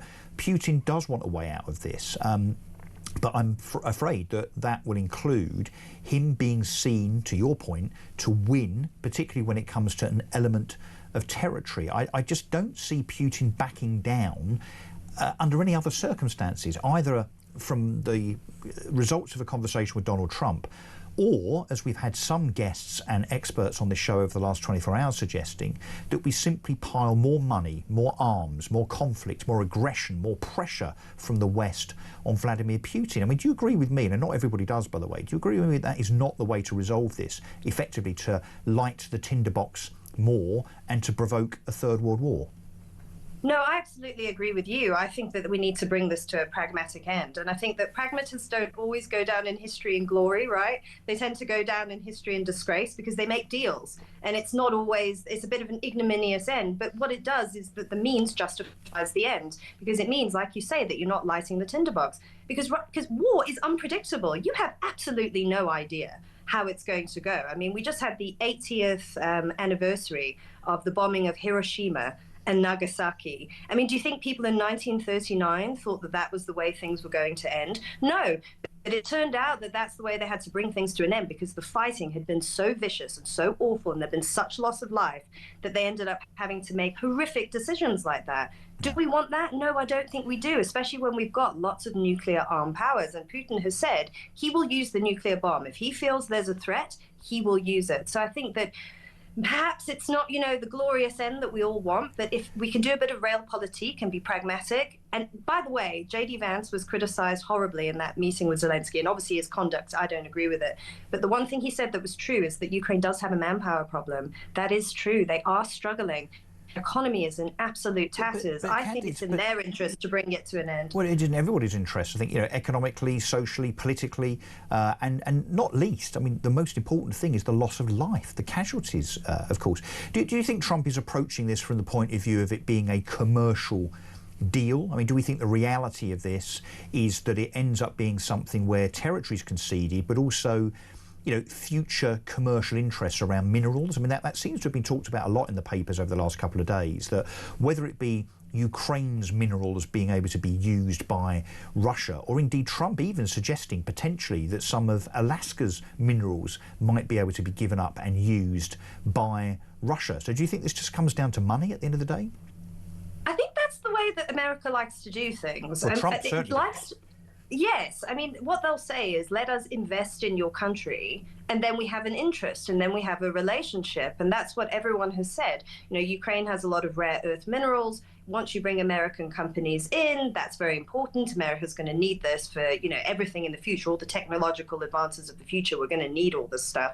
Once you have them there, then they have a real stake and an interest in your future. So I think, yes, there's absolutely a business element to that. But I think that's the way that America operates. I mean, I'm on holiday right now in South Africa, actually. I'm in Johannesburg for my in-laws' 50th wedding anniversary. And you're joining us anyway. Well, thank you. I appreciate it. I didn't know. So sorry to inconvenience you, but you're on the same time zone as the UK? No, 1 hour ahead. All right, okay, so it's not some godly hour of the morning or night? No, not at all, thank God. But it's the same here. I mean, South Africa is a global choke point. You know, that's very important to America, and America's keen to build a relationship. And that's the way it's done. That's the way you do things. You know, I mean, people often talk about countries being their friends, you know, as if it's like a little social circle at school. No, countries have interests, and sometimes those interests can overlap. And if you can have overlapping interests with another country, that's brilliant, because you can get what you want and they can get what they want. And that gives you more longevity in your relationship. Yeah, let's see what happens in the next day or two, because, of course, Zelensky is due to meet Donald Trump in the White House tomorrow.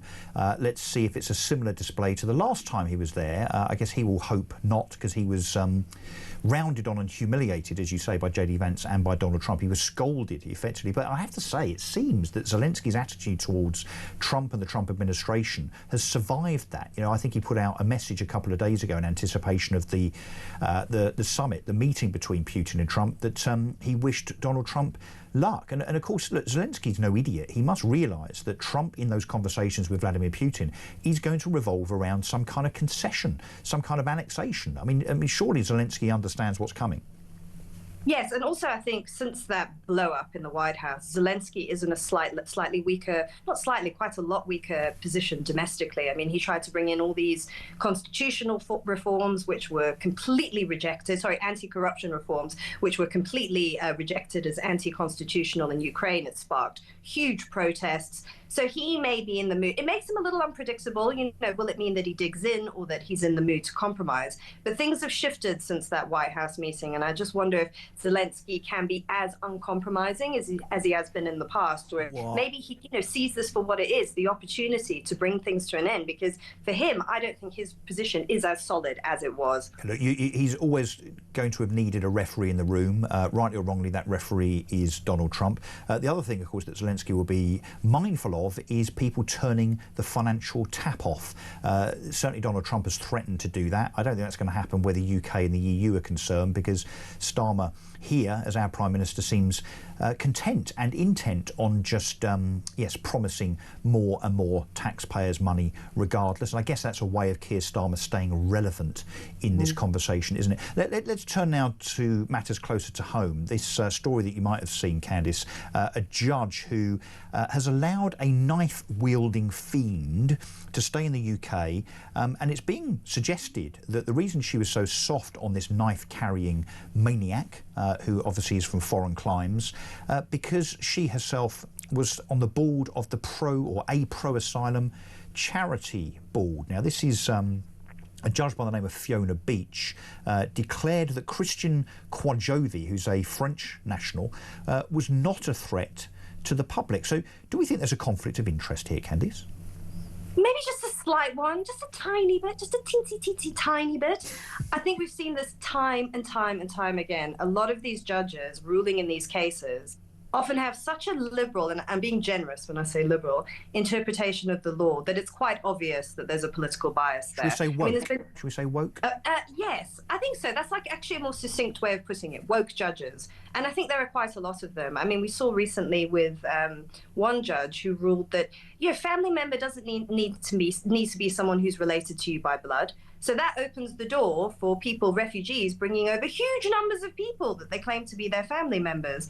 We've had other judges just making rulings that are so lacking in common sense that you realise that there's another agenda there. I think that for many in the judiciary, they have lost trust in the democratic process. They think that the general public is bigoted, so that they need to be seen as the ones who uphold universal human rights, global welfare.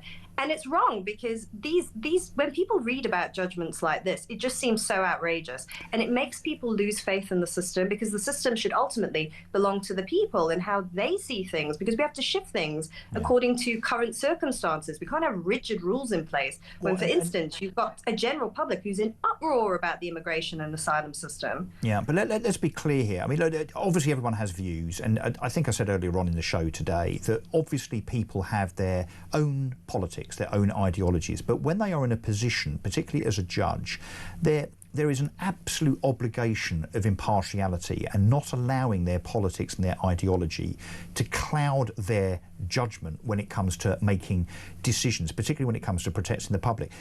Those people listening to this might say, yeah, well, okay, I guess if this was just one incident and the judge has given him the benefit of the doubt, maybe that's okay. Well, listen to this. This individual was first convicted as a boy of 12 years old of sexually assaulting a girl under 13. In 2016, he was then given a 9-month referral order for carrying a knife in public. I wonder what he intended to do with that. Probably wasn't going out to, cut up cheese for consumption with some nice water biscuits. Later that year, he was convicted of drug offences. He was detained for 30 months and then, on his release, caught again with more drugs. The Home Office tried to deport him, but he argued that he would not be able to reintegrate in France. Well, maybe because there weren't enough knives and drugs in France, perhaps. And then, yes, the judge in question here, Fiona McGrath, despite that record of conviction, these are not things that have been alleged, these are convictions. So let's just be clear, sexual offences, carrying a knife and multiple drug offences. Apparently, Fiona Beach says that he is not a threat to the public. What planet is Fiona Beach on? Planet woke, like you say. I mean, there's so many of these. But woke, but she's now making a decision that clearly puts the public in danger from this particular individual, whether it's because he decides to, I don't know if he's a drug dealer or just a drug consumer. But, drugs, maybe in most people's books, not such a safe thing. Sexual assault, yeah, that's not such a safe thing. Carrying a knife, yeah, that might put people in danger. These liberal judges that seem to put their woke ideology in place of the people that they are supposed to be there to protect using the British justice system. Yeah, but I mean, look what happened recently. I don't know if you paid attention to all that, but the Sentencing Council tried to bring out a DEI version of sentencing. So when judges had someone before them who came from a particular racial or gender sex category, they had to keep that in mind when they applied their sentencing. It was a mitigating circumstance. So that's the very epitome, Candice, of two-tier justice. Yes. Yes, exactly. Of course it is. I mean, that's just, I mean, it's like when we look at this case now and you think of all the awful things this person has done. But perhaps the judge, I can't say for certain, I can't read the judge's mind, I'm just speculating, but they may in fact have that in mind. They may be looking at the identity of the perpetrator and thinking that in some way that affords special sympathy. It's such a big issue. It's a problem. You know, when these ideas come into the systems that we have built for objective justice and for using scientific reason to decide whether someone is guilty or innocent, you can see what a corrupting thing it is and how much it can just warp our very basic, I think, primitive ideas of justice. I mean, a child could tell you that was wrong. Right. Let me just add in that Judge Beach, Fiona Beach, is an ex-director at Asylum Aid and represented migrants for free when they were in trouble criminally on behalf of the Bail for Immigration Detainees charity. So I think it's very, very clear where her loyalties lie, and it doesn't seem that it's with the British public. And finally, just before you go, the number of kids, you've got children, very young children, some of them not even at school yet, Candice. What do you think of this? The number of kids suspended from school these days for carrying weapons has soared to 80 a day, and a large element of those are in reception class, which I think is about 4 or 5 years old. How horrified are you as a parent of young children at school or about to go to school when we hear that dozens of children a week at the age of 5, 6 or 7 years old are being suspended for carrying weapons? That is, I mean, that is such a catastrophic failure of parenting. I mean, their parents are now, their parents should be held responsible for that. I mean, any child criminally? that age is Criminally responsible. I actually do believe that. I mean, the thing is, not only are they failing their child, because that is a 4 or a 5-year-old who's obviously being brought up with no moral compass whatsoever in utter chaos, but this has huge ramifications for the rest of society. You know, failures in parenting don't just impact the one family, because that is a child that's being raised to go out into the world and they haven't been taught basic right or wrong, or that it's okay to hurt other people from such a young age. That is so worrying. I mean, in reception, they pretty much play all day. I mean, they just have toys. They're babies. I mean, some of them are still, you know, struggling to even learn to use the toilet properly. Yeah. And they're bringing in weapons to school. This is something that we have to take really, really, really seriously. I think that particularly in poorer communities, I think that the liberal elites, you know, are almost afraid to take a stronger hand or to impart values which will give structure to those people's lives, which are so, so, so important. I mean, it's chaotic. It's utterly chaotic. And it's also terrible for the teachers as well. Who wants to go and teach in a school like that? Well, I guess, you know, one of the arguments is that the schools say that they're hamstrung because, of course, as soon as they intervene in anything when it comes to kids, particularly around violence and so on, that, of course, they're then putting themselves in harm's way. Generally now, parents, of course, don't want to be seen as being pointed at as bad parents. So, of course, as soon as something happens with little Jane or little Johnny, they, of course, jump to their defence against the school. So the school kind of throws their hands up in the air and says, well, look, we can't be getting involved with all this because it's too fraught, too full of obstacle and anxiety, frankly, and everybody loses out. So you've got bad parents, schools that don't seem to want to crack, I was going to say crack the whip, you know what I mean, metaphorically, not physically. So no standards, no accountability whatsoever. Politicians that, again, are scared of offending people because they're so busy getting splinters by way of sitting on the fence. And that the consequence, as is obvious to most of us and has been for probably the last 2 decades or so, is that if you allow standards to slip, if you allow discipline simply to erode and disappear, then you end up with feral kids that become bad actors and bad people in the future. It is blindingly obvious, Candice. Absolutely. You know, you're not just looking after the child in the moment. You are raising a child that is going to go out into the world. And from what we do know, there are certain repeat offenders who just cause constant problems for the community or in and out of the prison system. And often you'll see that will start from a very young age, you know, juvenile offending, for instance. I think that I moved around a lot as a child. I went to lots of different schools. So I went to schools that were very structured, very disciplined, and I went to schools that were utterly chaotic. And those, if you think you're being kind by being liberal and non-interventionist, I can tell you from the perspective of a child, you are absolutely not. You are failing those children. That is what they need. If children have chaos at home, that is such a good thing that the school can be the countervailing force to that. Yeah, that they can actually teach those children.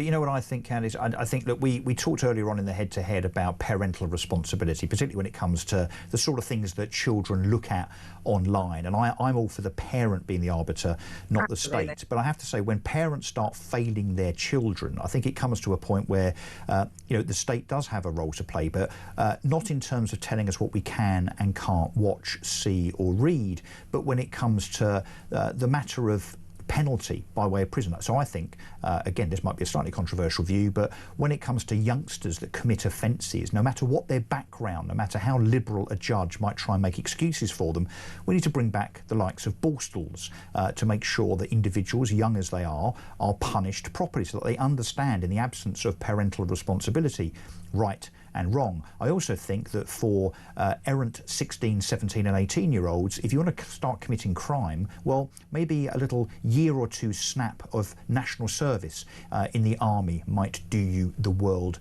of good. So that's what I'd like to see come back, because if parents can't look after their kids properly and make them decent members of society, well, that's when the state needs to step in and make sure that for the benefit of everybody else in society, those kids grow up as people that might now behave themselves. Candice Holdsworth, this has been fun and interesting as ever. Thank you very much indeed. My pleasure. Yeah, and I'll see you soon on the plank panel, no doubt. Definitely. Thanks, Candice. I'm going to take a break.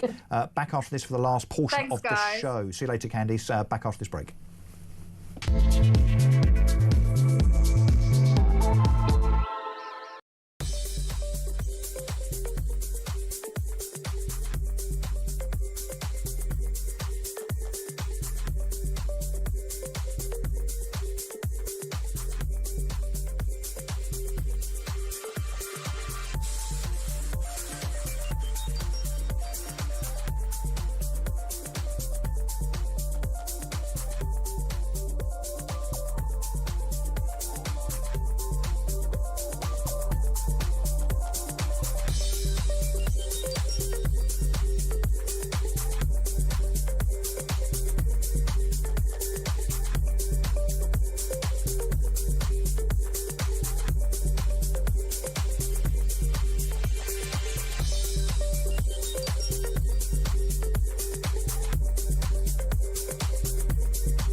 Just shows once again the fundamental issue is we've got to stop these crossings at source. And I've said it before on your show how frustrated I was as a government MP before we lost the election that we couldn't get these measures through to deliver the Rwanda scheme. I think it was the right idea, and it was frustrating that it was opposed at every step in terms of legal opposition and of course from Labour and particularly and therefore in the House of Lords, and it meant we couldn't legislate in the way we had wanted to, and I very much regret that.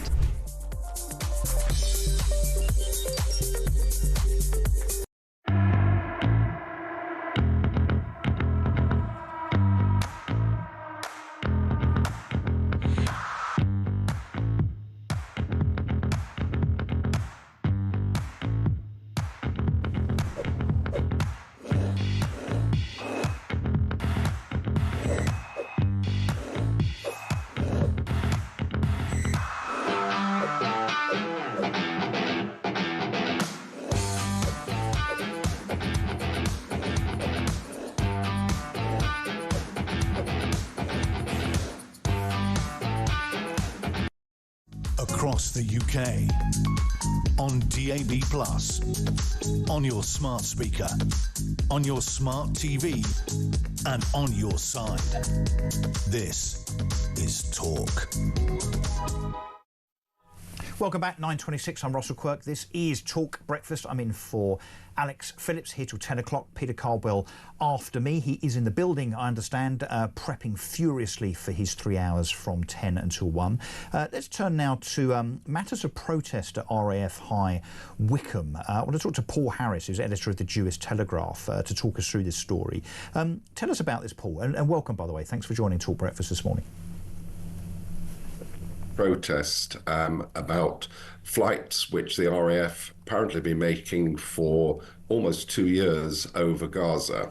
There is no suggestion that there is anything untoward about these flights. As far as I know, these are reconnaissance flights, and equally as far as I know, I think the RAF makes reconnaissance flights over other areas of concern.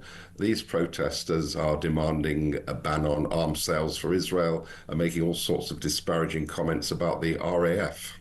So Paul, sorry, so this is, I saw something about this a day or two ago, I think, that emanated from a flight tracker. I'm not sure if that's where this has come from, where these protesters, yes, have seen that there are planes taking off from RAF bases in Britain, including presumably RAF High Wycombe, and they are doing reconnaissance flights around the Middle East, including over Israel and Gaza. And as a consequence of that, and of course the pro-Palestinian wish for Israel not to be further armed or indeed sold arms to, that's the consequence, and that's the reason for this protest. And how do they think Israel should defend itself against terrorist aggression then? Well, it's surprising. I wonder if these same protesters took to the streets and other areas to protest about what Hamas did on October the 7th, 2023. I very much doubt it. Well, I didn't see them on October the 8th, but we did see pro-Palestinian protesters, funnily enough, within hours of October the 7th. I wonder how many of these... I'll call them protesters, rent-a-mob, I'd prefer to call them. I wonder how many of them could actually pinpoint Gaza on a map. Less so. I wonder how many of them have actually visited the area, let alone know where it is. It's insidious, this. Amidst all this, they're forgetting the cause of it, the reason the RAF is having to make these flights. And let's be frank, these flights are harmless. They are reconnaissance flights, which the RAF routinely makes to all parts of the world, and one would expect them to.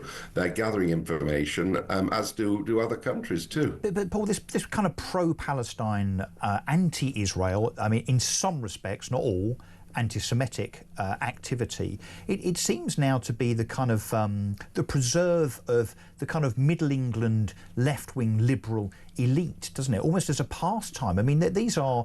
We saw with Palestine Action and some arrests that were made last weekend, I think. There were 500 arrests, as I understand it. Many of these individuals are kind of, teachers and doctors and so on in their 60s and 70s. What is wrong with these people? Well, it's ever been the same. I mean, we hark back to the days of the National Front and other organisations like this, where you had suited members of the city, people who were lawyers, people who were financiers. It is a hobby. It seems to be a nice occupation on a Saturday afternoon. Never mind taking the kids to the countryside or whatever, or going out for a drive. This seems to be the current hobby. And as I say, I'm not even sure these people know what they're protesting about. No, and Paul, do you ever engage with these people and ask them very, very legitimately? I mean, I suspect that what you get back is a shouty kind of aggressive and abusive rant, but what they think Israel should do in the face of that aggression, given that this obviously kicked off this time on October the 7th with terrorists invading Israel and killing, raping and decapitating hundreds and hundreds of Israelis, and indeed imprisoning and kidnapping many of them, some which are still in captivity. What do they suggest that Israel should do or should have done about that in response? I mean, precisely nothing? Is that what they're suggesting? Exactly. I mean, I have tried engaging with these people on the streets on many occasions. They're unable to debate in any reasonable manner because they actually have no idea what the politics are or what is actually all about. They blame Israel for the fact that Hamas carried out the terror attack on October the 7th, 2023, and I've actually given up trying to have any sensible discourse with them because they're not able to carry this out in any way. So let me ask you, a very straight but loaded question. Do you think it's literally just anti-Semitism? I think a lot of it is... This is ever... I mean, it's as raw and as blatant as that they just hate Jews. It's more blatant than ever. It is anti-Zionism, which is actually anti-Semitism in many cases. And the anti-Semitism is where people actually deny the right for a Jewish state. That is blatant anti-Semitism. But aren't these people two sides of that same coin? I'm afraid so, yes, I'm afraid so. The anti-Semitism has spilled onto the streets here. We see it all the time.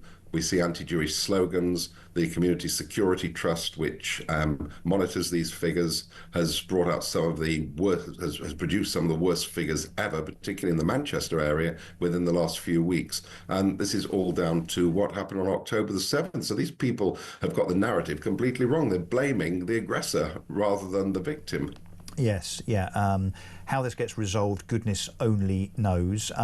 Palestine Action, of course, now banned. I mean, that must have been somewhat of a relief. Lots of people saying it shouldn't have been. It's a matter of free speech, apparently, Paul, to be verging on and maybe over the line in terms of anti-Semitism. But that was something that presumably you welcomed, despite the fact that people are still going out with T-shirts on supporting Palestine Action and getting arrested. I do wonder what happens to those people that are arrested. Do they get taken through the court process like they would if they were a deemed far-right protester, or are they just released around the corner from a police van immediately?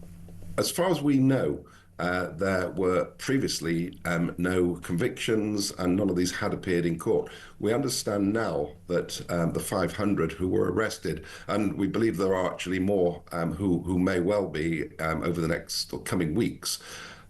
Apparently, these people are going to face justice. I mean, they are blatantly disregarding the law. How much faith do you have in the British justice system, given everything that's happened over the last 12 months or so, that they will be properly brought to justice as being terrorist sympathisers, which they undoubtedly are, if convicted?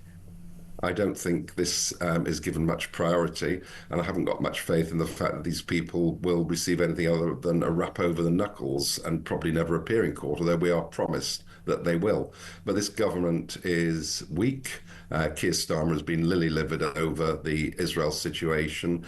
The Labour Party, as we know, which was the traditional home of the Jewish voters, lost the support during the Corbyn era, and I'm afraid what is happening at the moment between Starmer and Lammy and their attitude to Israel is certainly going to get them no friends within the Jewish community, and I blame this on the government. They're not being. But I would say, Paul, I mean, just to give him a little tiny bit of credit here, Keir Starmer, when it came to Jeremy Corbyn, Diane Abbott, and others, he was very decisive as the then, well, still is leader of the Labour Party, but before he was Prime Minister, in terms of expelling and disciplining MPs that were being blatantly anti-Semitic. So do we give him a little bit of credit for that?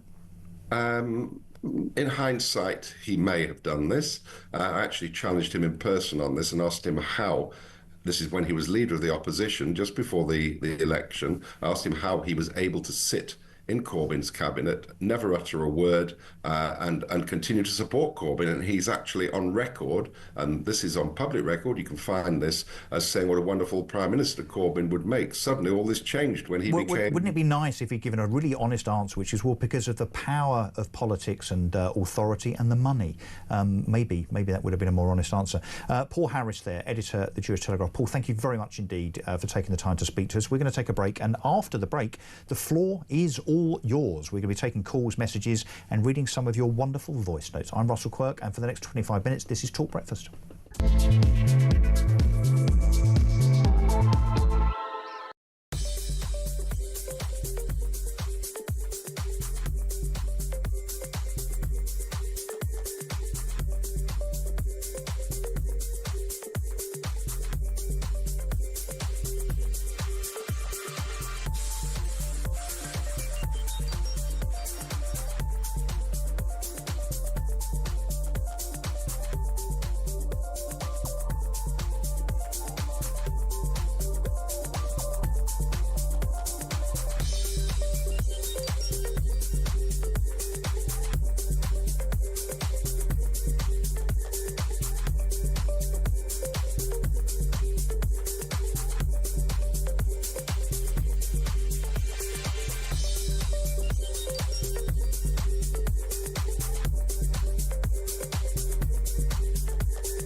across the UK. On DAB+, on your smart speaker, on your smart TV, and on your side. This is Talk. Welcome back, 9:37. I'm Russell Quirk, in for Alex Phillips. Yes, calls. We're going to take some calls in a minute, but first, something grabbed our attention, certainly took our eye this morning when we were setting up the show in the Telegraph, which is this. I Will Survive, Love Shack, Wannabe, Faith, Respect. These are not straplines from talk shows. These are the names of karaoke songs that apparently, so the Telegraph says, the 30 greatest karaoke songs of all time. I'd love to know what you think about these. Do you have your favourite karaoke songs? Apparently karaoke makes people become a totally different person. The Telegraph is saying that, you know, that mild-mannered person that you never talk to at work, when they do get out and about and get a couple of drinks inside them, all of a sudden they become a proper diva. Uptown Funk, Mamma Mia by ABBA, I'm Too Sexy, that's not me making a statement, by the way, everyone would disagree, I'm sure, but by Right Said Fred, Vogue by Madonna, Shake It Off, Taylor Swift, Man, I Feel Like a Woman, that must be Keir Starmer's favourite karaoke song, I would suggest, not knowing which one is. Jolene by Dolly Parton, Skyfall by Adele, Back to Black, Amy Winehouse, and so on. Do you have a favourite karaoke song? Maybe it's Therapy. I'll tell you quickly before we go to calls. Sorry, Jamie from Cambridge, just wait there for 1 second. Then I'll tell you what, Jamie, you can be ready with your favourite karaoke song in a second. I've only ever done karaoke twice. One with a lot of property friends when I was very, very drunk indeed. And I think it went okay. Maybe I'm one of those people that if I'm drunk, I sing better. But the other, to my shame, was the first night I ever had out with a load of school dads. We ended up in the Swan in Brentwood. Some of you will be familiar with that pub, and they had a karaoke night. And bearing in mind, I didn't really know these guys at all, certainly didn't know their surnames, what they did for a living. 4 or 5 hours into that soiree, that get to know each other, because all our kids were in the same class at school, lo and behold, we're all trying to fight each other for the microphone, and I ended up singing Don McLean's American Pie at the top of my voice. And I have to say that waking up the next morning with a stinking hangover, the first thought I had, apart from the fact that my head really hurt, was how utterly embarrassing that was going to be when I went to the next parents' evening. Anyway, let me know, please, by text 87222 in the word talk, or indeed call us 0344 499 1000 with your favourite and maybe most embarrassing karaoke episode. Jamie in Cambridge, I know you haven't rung up to talk about karaoke. You want to talk about the Ukraine and how you disagree with me, apparently. But do you have a favourite karaoke song? Actually, no, I've got a terrible voice. Oh, that doesn't stop most karaoke singers, Jamie. No, All right. I did. Well, I can't remember what it was. I did one. I'd had quite a lot to drink, you know. That seems to be the theme, doesn't it? Drunkenness. Yes, it is. I wouldn't have done it otherwise, but I can't remember what the song was. Mercifully, I'm glad it was all forgotten, but it didn't exactly go too well. So, but I can't remember what the song was anyway. Well, so. I'm going to suggest that your favourite song is not from Russia with Love, given that you're going to tell me off in a second. Definitely not. Go on, tell me. Well, sorry, Russell, but I'd have to agree. I just disagree. Sorry, I just don't believe it that he'll stop. He doesn't want peace. The last time, you mean Putin? Putin doesn't want peace. No, I don't believe that for a second. Because the last time Trump, and apparently even then he was going to stop the war, which he didn't manage to do. Putin did his own thing again, and this time.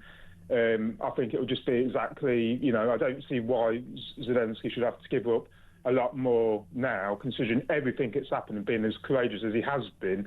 And to be honest, the way that Trump and Vance treated him in the Oval was absolute disgrace beyond anything. I don't believe what Trump's, you know, it's all for this, he wants to stop it. I don't believe that's his real intentions after all. You think Trump's just grandstanding and just wants a Nobel Peace Prize? I think he is. I think he is just to try and be a saviour over it all, in which he's not. And I just honestly don't think that Putin wants peace, and he'll just carry on regardless. He might say, I'll do this, or, you know, I'll settle for that, and at the end of it, he won't, and just carry on with it. He just doesn't, and I don't think, you know, that's the way it's going to end up. And I know we may well see another display that is similar to the previous meeting between Zelensky, Trump and JD Vance tomorrow, because of course Zelensky will be meeting Donald Trump in the White House again tomorrow, being Monday.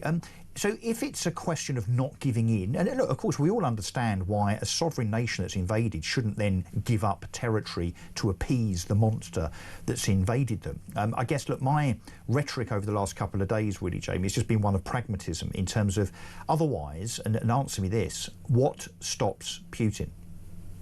I don't think, to be honest, I don't really think anything does. I hate to say it, but, you know, who's to say? I know you said that, you know, we could end up with World War III, but who's to say it's not going to happen regardless? Because I don't see a real end to it. And, you know, even if, you know, this has all been done, bearing in mind without Zelensky there, being he's one of the key, you know, components in it, but I just don't think Trump saying, oh, we're going to do this, or we're, you know, trying to force him into it. And I just hope to God that we don't see similar scenes to what happened before. Well, yeah, but scaling up against Putin in terms of boots on the ground, more money, more munitions, more weapons, more missiles. I mean, is that a die that we really want to?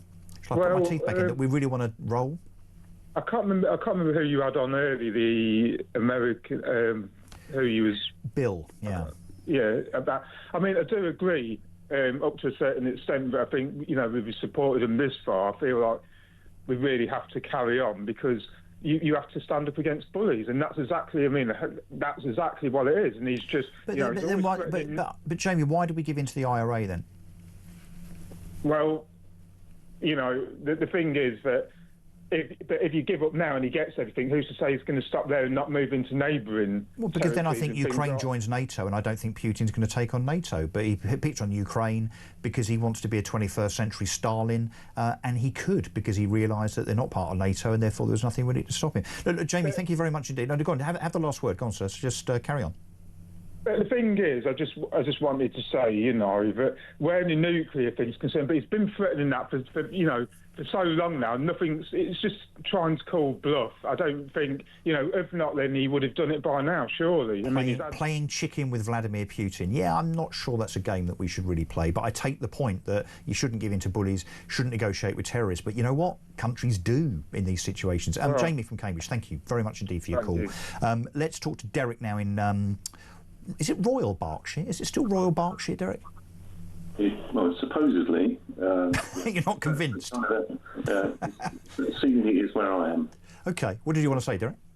Well, listening to discussions earlier today about how to get rid of this government and the feeling that, you know, there's been a big misrepresentation in terms of how this government got elected. Yeah.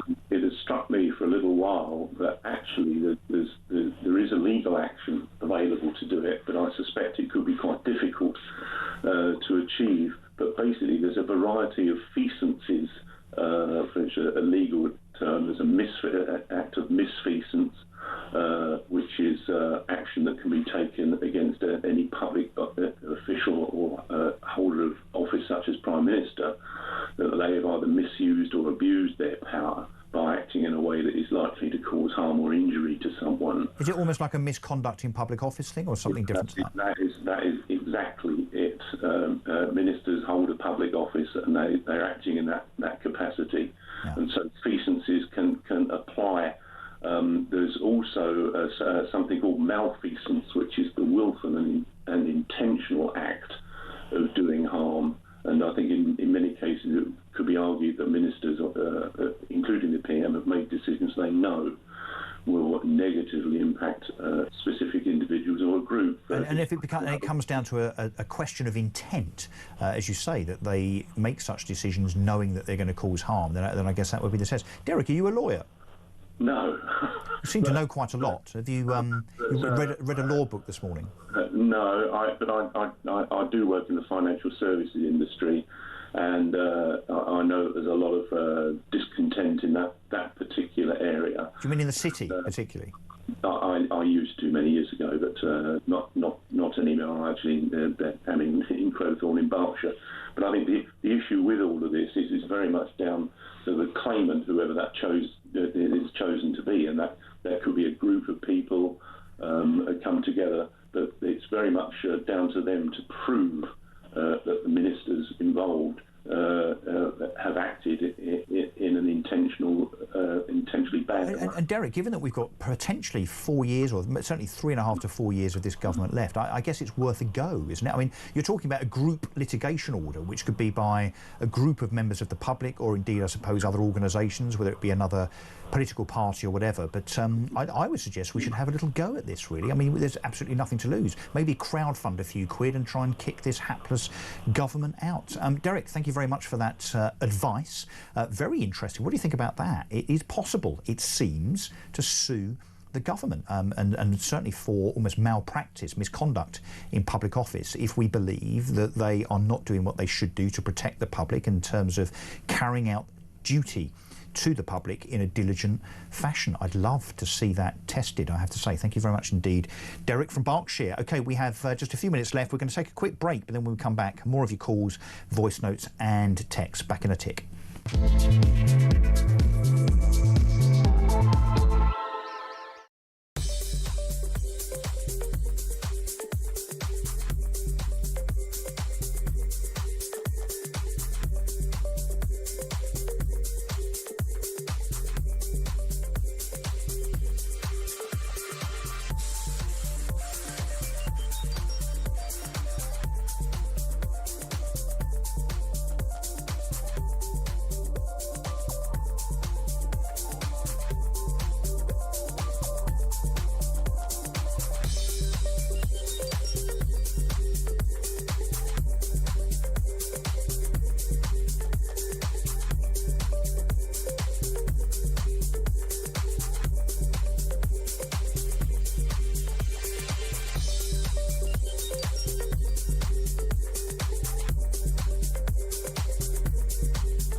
Just shows once again the fundamental issue is we've got to stop these crossings at source. And I've said it before on your show how frustrated I was as a government MP before we lost the election that we couldn't get these measures through to deliver the Rwanda scheme. I think it was the right idea, and it was frustrating that it was opposed at every step in terms of legal opposition and of course from Labour and particularly and therefore in the House of Lords, and it meant we couldn't legislate in the way we had wanted to, and I very much regret that.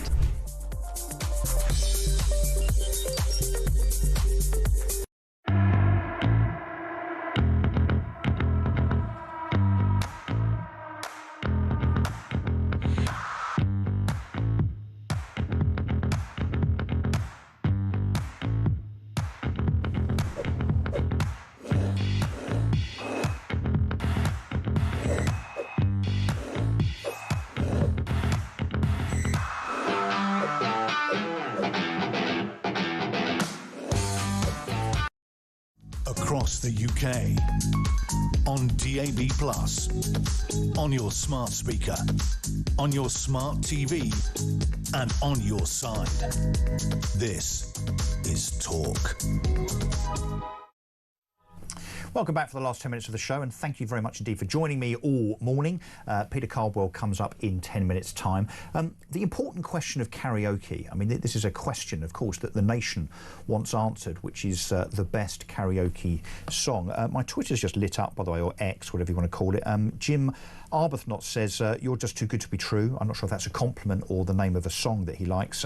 Or Sweet Caroline. Yes, Sweet Caroline's got to be an old favourite. What else we got here? Someone else, Eileen from Portsmouth says, I've only ever done karaoke once, about 30 years ago, and I was very drunk, and it was Dexy's Midnight Runners Come... Oh, sorry, I've read this as from Eileen. What a stupid idiot. It's the Midnight Runners Come On Eileen is the song from Phil in Portsmouth.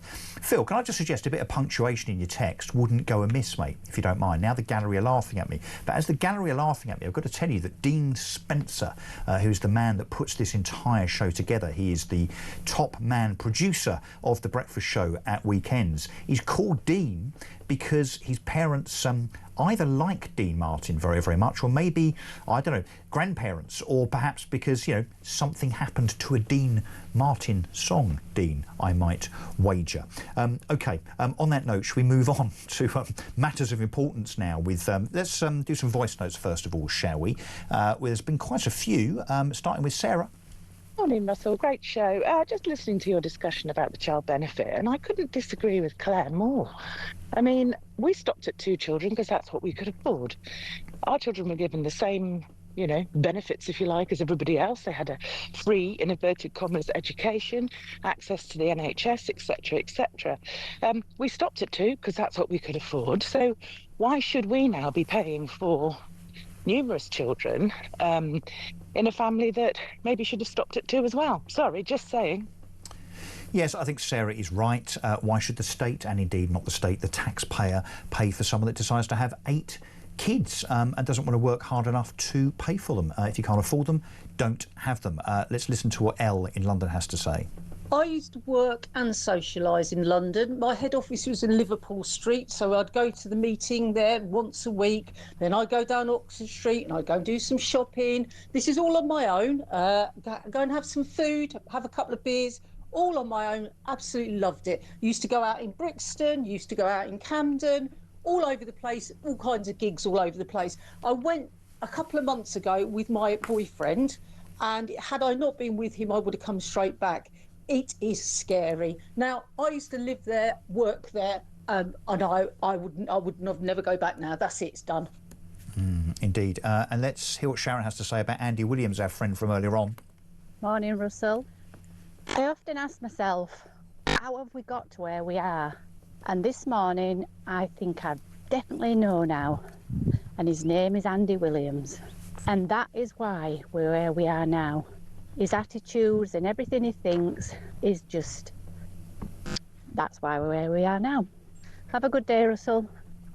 There you go, poor Andy Williams. He's actually a really good friend of mine, and we don't agree on much politically, although he's not quite as left-wing as I think he could be. I think he's maybe softening as he's getting a bit older. But yes, Andy Williams, if you're still listening, you are everything that is wrong with this country, so says the Talk audience. Let's see what Elmer from Wiltshire thinks about... I think you want to talk about Donald Trump and Vladimir Putin, Elmer, don't you?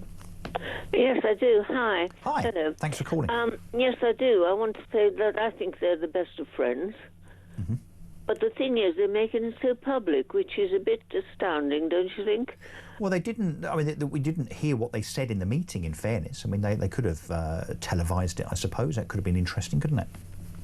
But they were friends before this. This was just a meeting to bring up to date, I think, or to put into power Putin again, because he's been the bad boy, or he still is a bad boy, but he's been brought back up on a level with Trump. Why does Putin need Trump to get back in power? He would just change the rules and the constitution of the Russian Federation, and well, I think he already has, to be president of Russia forever. Well, I also think that while Trump is in, and for God's sake, thank God that Trump will not be in forever. It's only 4 years or so. But while he's in, I think Putin and he will allow Putin to chomp up into Europe. Let's see. Elmer, thank you very much indeed. Enjoy the rest of your day. Denise in Birmingham. How's the bins there in Birmingham, Denise? Are you still overflowing with rats the size of dogs running around the streets of your city? It's not too bad where we are, but we've been taking ours down to the local... How about flags? Any flags up today, or have they all been ripped down by your lovely council? Well, there's one in my window, but apart from that... That'll be taken down this afternoon, now you've mentioned that. Is it a Union flag? No, the one in my window is Union Jack. Yeah, no, it'll be taken down by your local council later on. That's not why you rang, is it? No. Come on. What did you want to say? What I was saying for was the new restrictions that are for porn, young people looking at porn. Yeah. Don't understand them, but I just wanted to know if you were aware that if you go onto eBay, you can look at disgusting porn, no problem. Sorry, on eBay, what they're selling porn? What happened was, I've got 3 daughters, and one of them is expecting. And Denise, should we tread carefully here, because it's 10 o'clock on a Sunday morning? But go on, I want to hear. Right, we'll tread carefully. Yeah. And I went to type in maternity, as in maternity clothes, just to see if there was any that you know, she might be interested in. Yeah. As I'm spelling the word out, M-A-T-U-R, right? I only got to the R. But isn't it M-A-T-E? M-A-T-U-R-E. It came up mature, right? And then it gives you a long list of mature nude photos. But maternity spelled M-A-T-E-R-N-I-T-Y. Well, that was my spelling, but anyway, it come up mature. Yeah. Anyway, so me being me, I'm thinking, what are these? So I clicked on one, didn't I? Wow. So it auto-filled and thought that you were typing in the word mature. And again, we're treading very carefully here because it's 10 o'clock on a Sunday morning. Yeah, and you watch now, everybody will be going and doing it. eBay has just crashed, I suspect, as a consequence of what you just suggested people could do. But what came up? I clicked on one, but there is another one. If you've ever been on eBay, when you click on something, it comes up other suggestions. Yes. Right, along the top. Yeah. Well, one of them has got girlfriend in it. Just, there's all the words in it. Porn girlfriend. So I clicked on it. Well, I'm not joking. It was absolute filth. Yeah, I think you're talking about the sale of should we call them accompaniments? They're saying that you know, they're giving us restrictions to go on certain websites. But then we can still. I don't normally look at porn. I'm going to say, well, it looks like you've got a bumper afternoon planned, Denise. We're going to have to go because I've got Peter Cardwell in the studio. Any eBay faux pas or mishaps, Peter Cardwell? eBay, yeah. So I the rarely lady there, use eBay. Denise was just saying that if you accidentally misspell something, yes, sometimes you are served up results that you might not expect in terms of some of the things that you can buy on eBay. Why are you typing? He's already typing into a keyboard in front of him. I've got to ask you your favourite karaoke song. Do you have one? Used to be Total Eclipse of the Heart, but there are quite a few key changes, so you can't do them. That's tricky. I generally do it as a duet. But since Is I that an invitation? Since I stopped drinking 7 years ago, the one thing I can do everything else, nothing